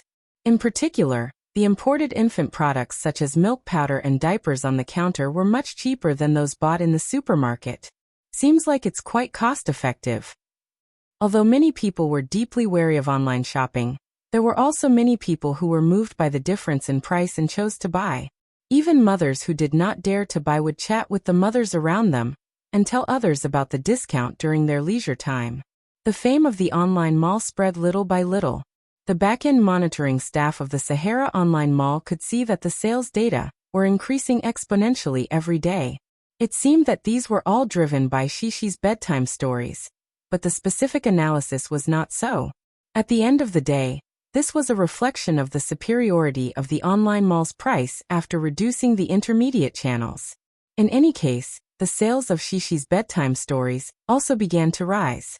As more and more people read it, a good reputation began to spread out of Guangdong province. Until one day, a netizen who originally went to the Sahara Online Mall to buy the book Drawing Sword saw the online mall's large banner promoting it. By Yang Yi? Doesn't Yang Yi write military novels? Although he's been playing with crime themes recently, when did he write a fairy tale book? The non-diehard fan of Yang Yi was curious. He specifically went to the online customer service of the online mall and confirmed that the book was indeed written by Yang Yi. Interesting. Did Yang Yi also write a fairy tale book? The non-diehard fan was interested. Although he was not a diehard fan of Yang Yi, he was a very curious person. After buying Drawing Sword, he also bought Cece's bedtime stories along the way to save some postage. However, after the delivery of the book, a man in his early 20s held the fairy tale book and was fascinated by it. More than 20 well-written fairy tales fascinated him for 2 days and 2 nights, especially when he saw the story of Sleeping Beauty. His girly heart almost overflowed, and he almost could not control his desire to cross-dress. Such a good book must be promoted. But what if he did not know any children or single mothers? There was a way. He excitedly ran to the discussion area of the 2 serialized books, Yuzue and Prison Break, and posted, "You may not believe it, but Yang Yi has made me obsessed with fairy tales again." The title was very eye-catching. The content was naturally to promote Cece's bedtime stories by Yang Yi and recommended everyone to buy it at Sahara Online Mall. As soon as the post was posted, He was scolded badly by the readers who were waiting for the update. Are you a water army? How could Yang Yi have written a fairy tale book? I'm afraid it's a fake link. Don't click on it, be careful.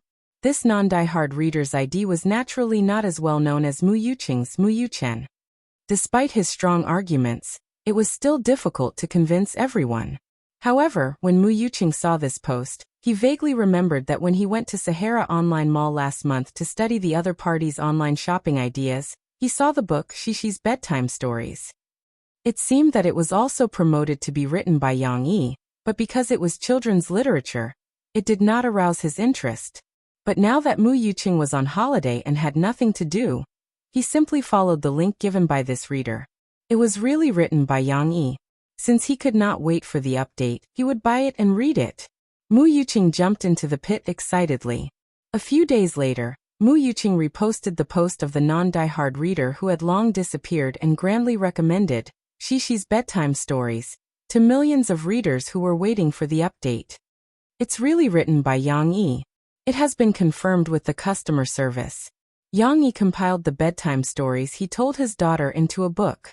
It's full of father-daughter love. Although the sales of the book in physical bookstores are not ideal, the quality is definitely not ordinary. The plot is very exciting, and although the wording is simple, Yang Yi's writing is as good as ever. If I had to write a recommendation, I would say, it's suitable for both young and old. Although it's a fairy tale, adults will be fascinated by it. Mu Yuqing was really enthusiastically doing the free promotion work. With a familiar ID like him, many readers could not sit still. Damn, even old Mu has spoken. It seems that I have to buy it. Bye. Based on the fact that it's a real book written by Master Yang Yi, I'll definitely buy it. If I don't buy it, I'm not Yang Jiejun. I was wondering why Yang Yi was so weak in updating. It turns out that he has a daughter. Well, let's contribute to our daughter's milk powder money. Go away, who's your daughter? Yang Yi is my father. You guys continue chatting. I'll place the order first. Anyway, Yang Yi's character is guaranteed. You won't lose out or be cheated. Does anyone live near number 81 Hudong on Kaoniai Street in Beijing? Let's make up the bill together. Save on the postage. In the midst of laughter, Yang Yi's fans were about to bring the sales of Shishi's fairy tales to a magical number. Although this would no longer attract media attention and reports, these fairy tales would eventually spread. But this was all in the future.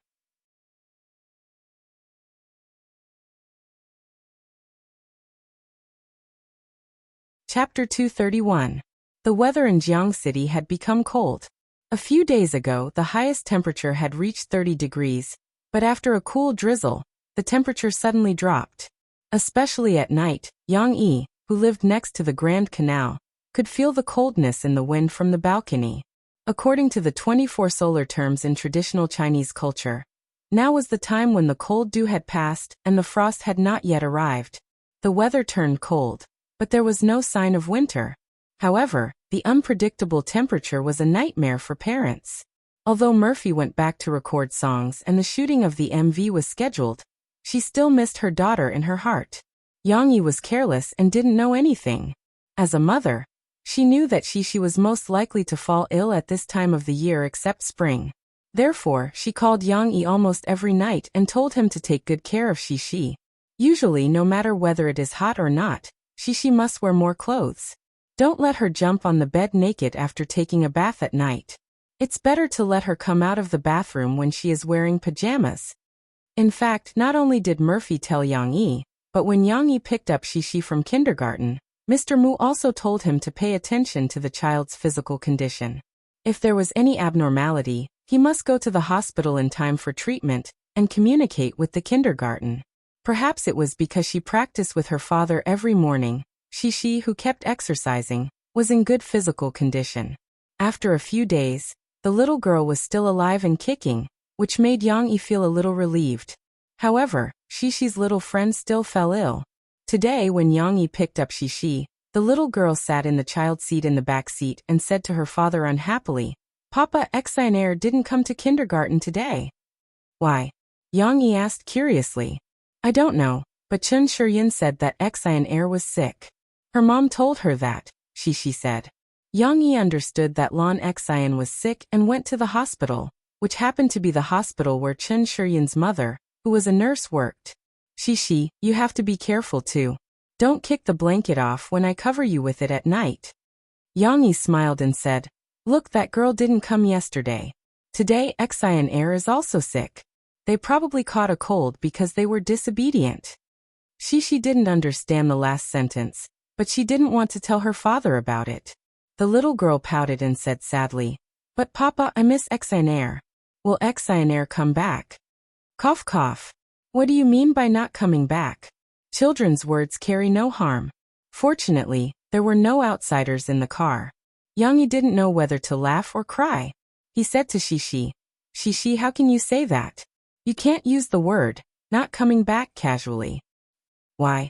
The innocent little girl looked at her father with her big eyes in confusion. Because? Yang Yi paused for a moment. He was a little speechless.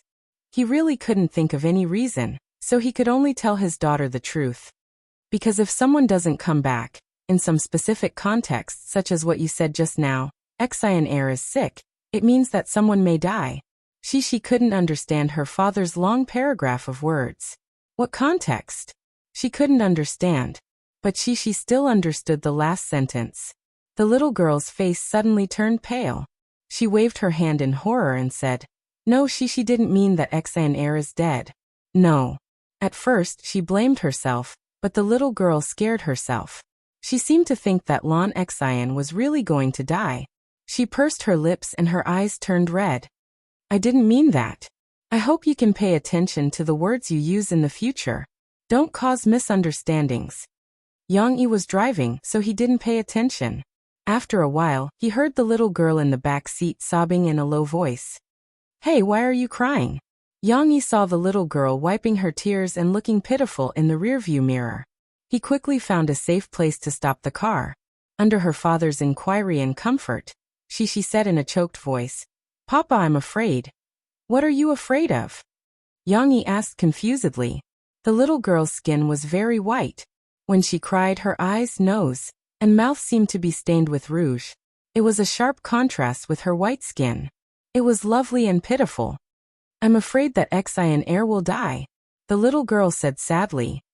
No, Xian Air is just sick. It's not a big deal.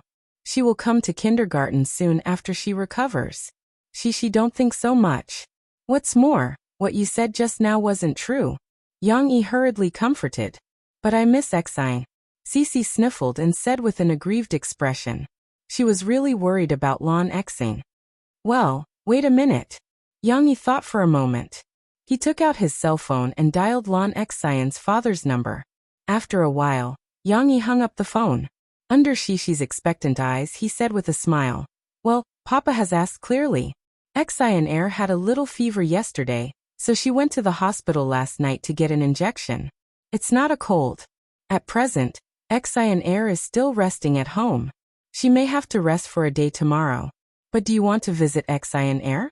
Papa can take you there after dinner. Shishi nodded happily. Yes, I want to go to Xian Air's house. I miss Xian Air so much. Just like that, it was decided. Yang Yi and Lance Hao Kai agreed on a time. Lance Hao Kai was not on a business trip. His daughter was sick, and as the big boss, he was also worried. He had to put his work aside to accompany his daughter.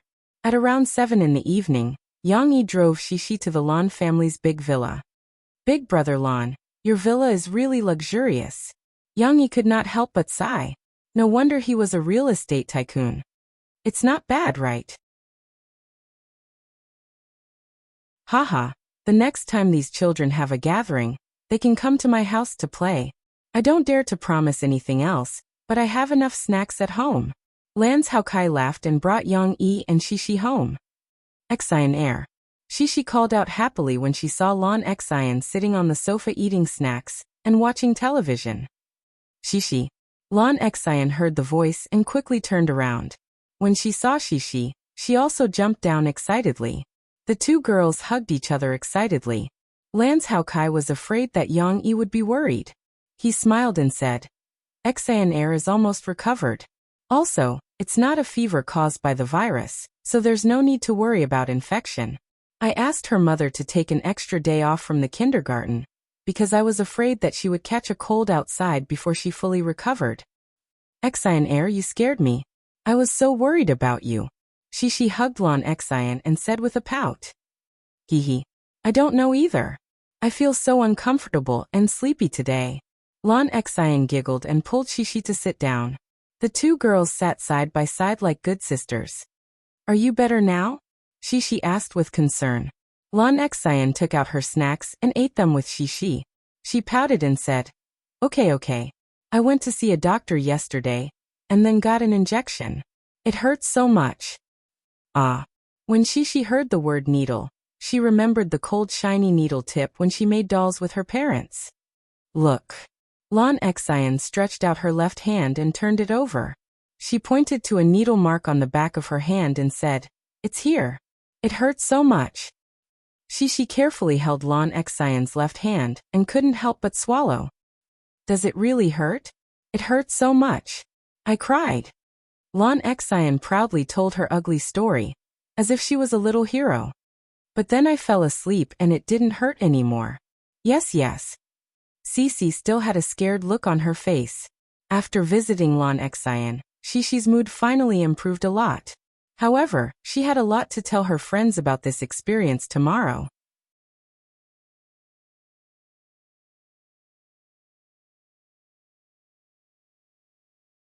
Chapter 232.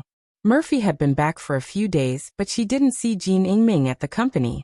Murphy didn't think much about it in the first 2 days, because her work was arranged to discuss the plot of the music video corresponding to the songs with the music video director and scriptwriter invited by the company. Obviously, Murphy didn't know how to act. Even if the music video was shot, Murphy would still need to participate in some scenes, but that would only be her natural singing. The company would invite some young actors to play the lead role in the music video, but the script still needed Murphy's consent. However, after the general plot of the music video was discussed, Jean Yingming still didn't appear. Murphy finally couldn't take it anymore and asked Mo Xiaowan to ask. The people over there said that Sister Ling is helping you and Teacher Duan coordinate the schedule, saying that Teacher Duan will take over Teacher Jin's position. Not long after, Mo Xiaowan ran back happily and said with a smile, Look, sister, is the company starting to pay more attention to you? It was indeed very important. Not only was the shooting of the music video put on the schedule, but Niu Meiling also wanted to take care of Murphy's feelings. She wanted Teacher Duan Shurong, who was currently supervising Zhenzhen's new album, to come back and work with Murphy. Tianmei was showing her sincerity this time. Seeing that she was going to snatch Zhenzhen's producer back, Mo Xiaowan was happy. Her previous grievances were all cleared. She felt very good. However, Murphy didn't look very happy. She frowned and thought for a long time before saying to Mo Xiaowan, Xiaowan, go and tell Sister Ling that I won't change Teacher Jean. I'll work with Teacher Jean for this album. Ah. Mo Xiaowan was a little surprised. She asked puzzledly, Isn't Teacher Duan better? She's worked with you so many times. Don't you like Teacher Duan the most? I like Teacher Duan a lot. And I don't deny that Teacher Duan's level is indeed higher than Teacher Jin's. Of course, Teacher Jean isn't bad either. But the most important thing is that we can't go back on our words. Murphy said to Mo Xiaowan seriously, Teacher Jean gave me a lot of help in the early stages of this album, and he has completed the arrangement of most of the songs. How can we abandon him now? Mo Xiaowan hated it when Murphy tried to reason with her. She quickly grabbed Murphy's hand and said, No problem. Sister, you can choose whichever teacher you want to be your producer. I'll go tell Sister Ling. At Springfield Kindergarten, although it was the weekend, Shishi was still very happy because her little friend, Lon Exian, was finally back. Exian Air, I miss you so much. As soon as they saw each other, Shishi and the other little girls ran over happily and held Lon Exian's hand as they spoke excitedly. Haha, Shishi, didn't you come to my house last night? Yes. Then why do you still miss me?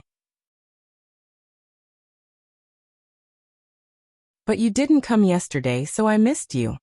Okay, but you didn't miss me when you came back to class after the holidays. Lan Xian said the holidays, but in fact it was just the weekends. Yes, yes. Shishi anxiously explained. I miss you very much. Haha, well, Shishi, you are my best friend. Lan Xian happily hugged Shishi. Although she was not as tall as Shishi, Shishi also happily hugged Lan Xian and said, Xian, you are also my best friend. At this time, Chen Shiyin, who had just skipped by, turned her head and shouted, Shishi, how can you say that? I am your best friend. Shishi quickly waved her hand. She pulled Lan Xian and Chen Shiyin up and said, You are all my best friends. In fact, the scene of Chen Shiyin and Lan Xian fighting for affection often happened. Usually, at this time, Yang Luoqi's aggrieved voice would be heard. What about me? However, she did not appear today. Where is Qiqi? Shishi found this problem. They did not see Yang Luoqi until the class started. Fortunately, after Teacher Mu came in, he talked about the situation of the children who were absent today, including Yang Luoqi. Today we are very happy to see Xian come back healthy. However, you may have noticed that 3 children asked for leave today, and Qiqi. Teacher Mu named the 3 children, of course, not to blame them. Qiqi's father called to tell Teacher Mu that Qiqi woke up this morning with a cold and needs to go to the hospital to see a doctor. Shishi and Lan Xian turned their heads and looked at each other. Although the 2 girls were very obedient and did not whisper, they could see the surprise in each other's eyes. Qiqi is also sick. Recently, influenza has been frequent. Children, you must pay attention to keeping warm at home and in school. If you sneeze or have a runny nose, you must be sure to tell me or your parents quickly. Teacher Mu continued to remind them. However, the girls' minds were no longer on it. After a short lesson on learning pinyin, Shishi, Lan Xian, Nan Zhaoyu, and Chen Shiyin gathered together. Qiqi is sick. I want to see Qiqi. Lan Xian spoke first, holding Shishi's little hand. Because I'm sick, Shishi also came to see me. Qiqi is also my good friend. I want to see him. I want to go too. Shishi raised her other little hand high. She looked excited, as if she was signing up for a fun activity. That's great. I want to see Qiqi with Shishi. Lan Xian jumped happily. Yes, let's go together. Shishi also jumped. I want to go too, but my father may not be free. Nan Zhaoyu said with a little frustration. My mother can't drive. Then I can ask my papa to pick you up. Shishi's mind flashed and she quickly said, My papa's car is very big. He can take you and your mom. I also want to sit in Shishi's father's car. Lan Xian was a little envious. Of course, she didn't think that Shishi's father's car was very luxurious. There were more luxurious cars in her garage. The little girl simply felt that it was very interesting to sit with her friends. But my papa's car can't seat too many people. Shishi hesitated and said, My papa's car can seat 4 people. My papa said that he can't seat Xian. Well, I'll ask my father's driver to drive. Lan Xian didn't care. Chen Shiyin, do you want to go together? Shishi turned to look at Chen Shiyin, who had been silent all this time, and asked expectantly. Chen Shiyin pouted and pretended to reluctantly say, Well, I'll go too. But my father also has a car, so I don't need to sit in yours. Then let's pinky swear and go see Qiqi together. Shishi said happily. The several friends happily decided that they would go see each other tomorrow, which happened to be Saturday. However, they didn't know what they were doing. In the evening, when Yang Yi heard that Shishi wanted to visit her friends, he originally wanted to agree. But when he heard that Yang Luoqi had caught a cold, he shook his head. No. How can you do that? Colds are contagious. What if you catch a cold? Yang Yi explained. However, Shishi didn't listen to his explanation this time. She felt wronged and cried. They had all agreed to go see Qiqi. How could they break their promise? Shishi felt that her father had made her betray her friends, and she cried sadly. As she cried and cried, Yang Yi was swayed by his pitiful daughter's crying. He thought carefully and felt that a cold was not so terrible. Could it be that visiting a patient would cause her to be infected? It seemed that there was no such thing as a 100% probability, right? He himself had never caught a cold before. Moreover, in Yang Yi's heart, the 2 words trust were indeed very important. Whether it was his predecessor or his previous life, it didn't matter if he didn't keep his promise to others, but to his own brothers he must keep his promise. Thinking about it this way, Yang Yi also felt that he couldn't let Shishi go back on her word just because of a little difficulty. Look, let's go see Chi-Chi tomorrow. Daddy was wrong. Shishi, Daddy will take you to see Chi-Chi tomorrow. Yang Yi made a promise. Shishi smiled through her tears.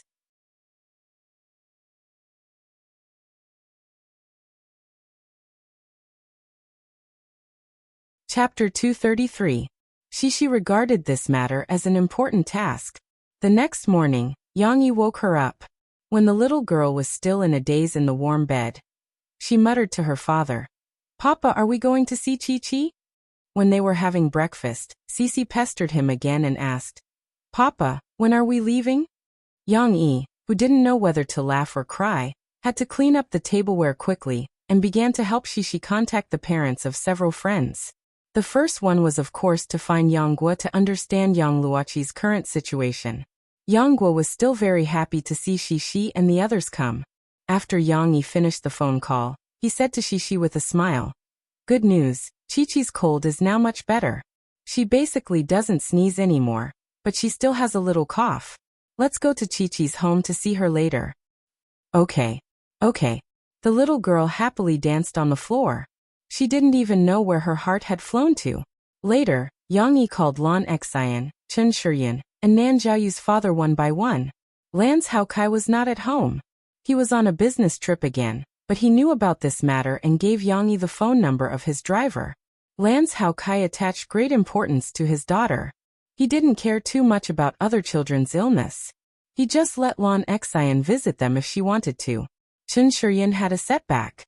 Chen Guoqiang helplessly told Yang Yi that her mother didn't allow Chen Shiyan to visit Shishi. Chen Guoqiang's idea was actually similar to Yang Yi's, but Chen Shiyan's mother was a nurse. She knew how terrible the flu was. No matter how much Chen Shiyan cried, she didn't allow it. As for Nan Jiaoyu, Yang Yi actually wanted his parents to be like Chen Shiyan's mother. After all, when he thought about how his daughter had taken the initiative to invite another boy to sit in her car, even though Yang Yi wouldn't go as far as to refuse his daughter, he still felt uncomfortable in his heart. However, Nan Jiaoyu's mother was very happy. She gave her home address to Yang Yi and assured him that Yang Yi could come and pick her son up anytime. Yang Yi did not know that Nan Jiaoyu's mother did not even consider whether the cold was contagious.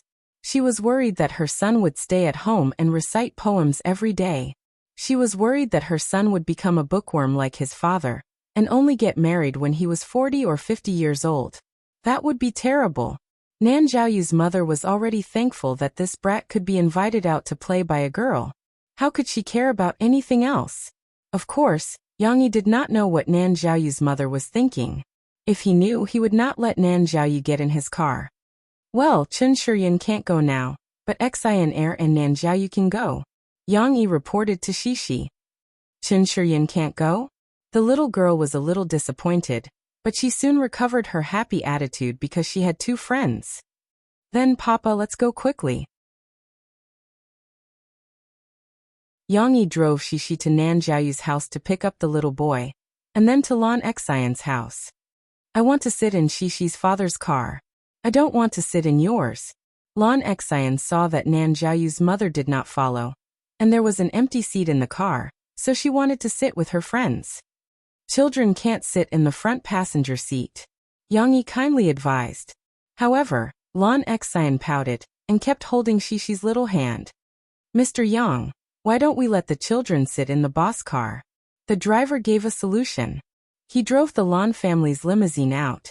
Yang Yi temporarily parked his tyrant at the Lan family's house, and then everyone sat in the luxury car. Everyone was happy. Lan Xian, Shishi, and Nan Jiaoyu sat together. The three children were all excited, rolling and playing on the luxurious sofa in the limousine's limousine. Their little feet stepped on the leather sofa, causing creases to appear one after another. Yang Yi really couldn't bear to look at them. He helplessly turned his head away, allowing them to chatter and make a fuss. I told you that Chen Shiyan is a coward. For some reason, Lan Xian denounced Chen Shiyan, who was absent. She snorted and said, She doesn't even dare to come. If I knew earlier, I wouldn't have invited her. And then, Nan Xiaoyu was more shy and usually didn't speak loudly. However, when he was with his friends, he was slightly more lively. I really want Chen Shiyin to come too. Chen Shiyin, Xian Air, Nan Xiaoyu and Qiqi, let's play together. Qiqi said. You said too little. There's also your Qiqi. Lan Xian giggled. With the address, Lan Haokai's driver quickly sent them to Yang Luoqi's house. Of course, Yang Guo was an ordinary university professor. It was impossible for her to live in a big villa like Lan Haokai's. Their house was a small apartment with an elevator. The house was more than 100 square meters. It was neither big nor small. Yang Luoqi's mother opened the door for the children. Yang Luoqi's mother, Wu Yu, was an ordinary white-collar worker. However, she was delicate and beautiful. Her personality was similar to Yang Guo's. She was gentle and virtuous. It was said that she could dance. Yang Luoqi learned from her. When the door opened, Wu Yu was wearing an apron and preparing lunch. Note 1. Hello Qiqi's mother. Qiqi, Lan Xian, and Nan Xiaoyu had all seen her before. They crowded at the door and greeted her sweetly when they saw her. Wow, you're all here? Hello, hello. Wu Yu laughed. Qiqi, come out quickly. Qiqi, Xian Air, and Xiaoyu are here to see you. The little guys swarmed in. Yang Yi also greeted Wu Yu and Yang Guo, who had just stood up from the sofa. At this time, the door of a room opened. A little girl ran out happily. Her little face, which was a little sickly, seemed to be a lot more energetic and rosy at the moment. Qiqi, Xian Air, Xiaoyu. Yang Luoqi happily took her friend's hand. Although she didn't shout like Qiqi and Lan Xian, she was still happy. Qiqi, I missed you so much. Qiqi's I missed you so much was almost her catchphrase. I missed you too, Qiqi. Are you feeling better? Lan Xian's voice was loud, and the whole room echoed with her voice. The two girls dominated Yang Luoqi, and Nan Xiaoyu could only watch with concern. Yes, but I still cough. It's a little uncomfortable. Yang Luoqi nodded, but still touched her throat and said softly. Her voice was still a little hoarse, but with the concern of her friends, Yang Luoqi felt that her illness was almost cured.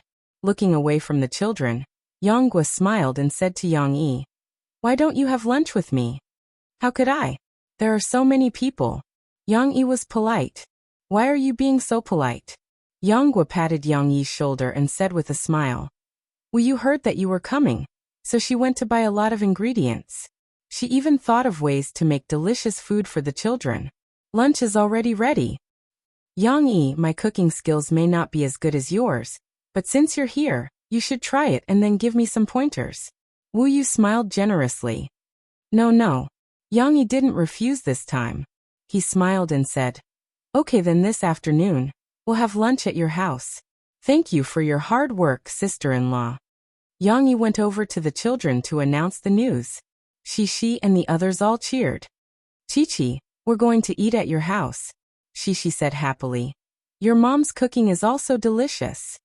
Hehe, I'm also happy. Yang Luoqi, a quiet little girl, couldn't help but jump up and down with her friends.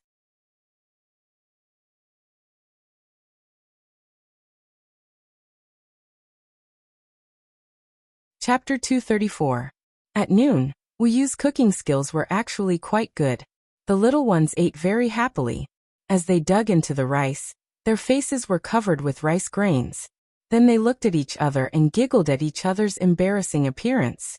After the little ones finished eating, they threw down their bowls and chopsticks and ran to the living room to play. The adults were still eating slowly, watching the little ones play crazily while chatting. After Wu Yu asked Yang Yi for some tips on cooking, she couldn't help but be curious. Yang Yi, where are you from? How can you cook from everywhere? And from your accent, I can't tell where you're from. Yang Yi was in a trance for a moment. Then he smiled and said, I'm from Anqing, but I went to the southwest to serve as a soldier a long time ago. After I retired, I traveled all over the country, so my accent has long been mixed up. How can I tell? I can cook so many dishes, of course, I learned from eating and drinking all these years. In a trance, he thought of his hometown. His hometown was a poor mountain village in Pagua County, Pagua City, Anqing Province. Because his predecessor didn't do well after he retired, he didn't have the face to see his hometown parents, so he didn't return home for 2 or 3 years. He only called back to say hello during the new year, and sent home the money he saved. Yang Yi was now rich and successful, but he didn't plan to go home.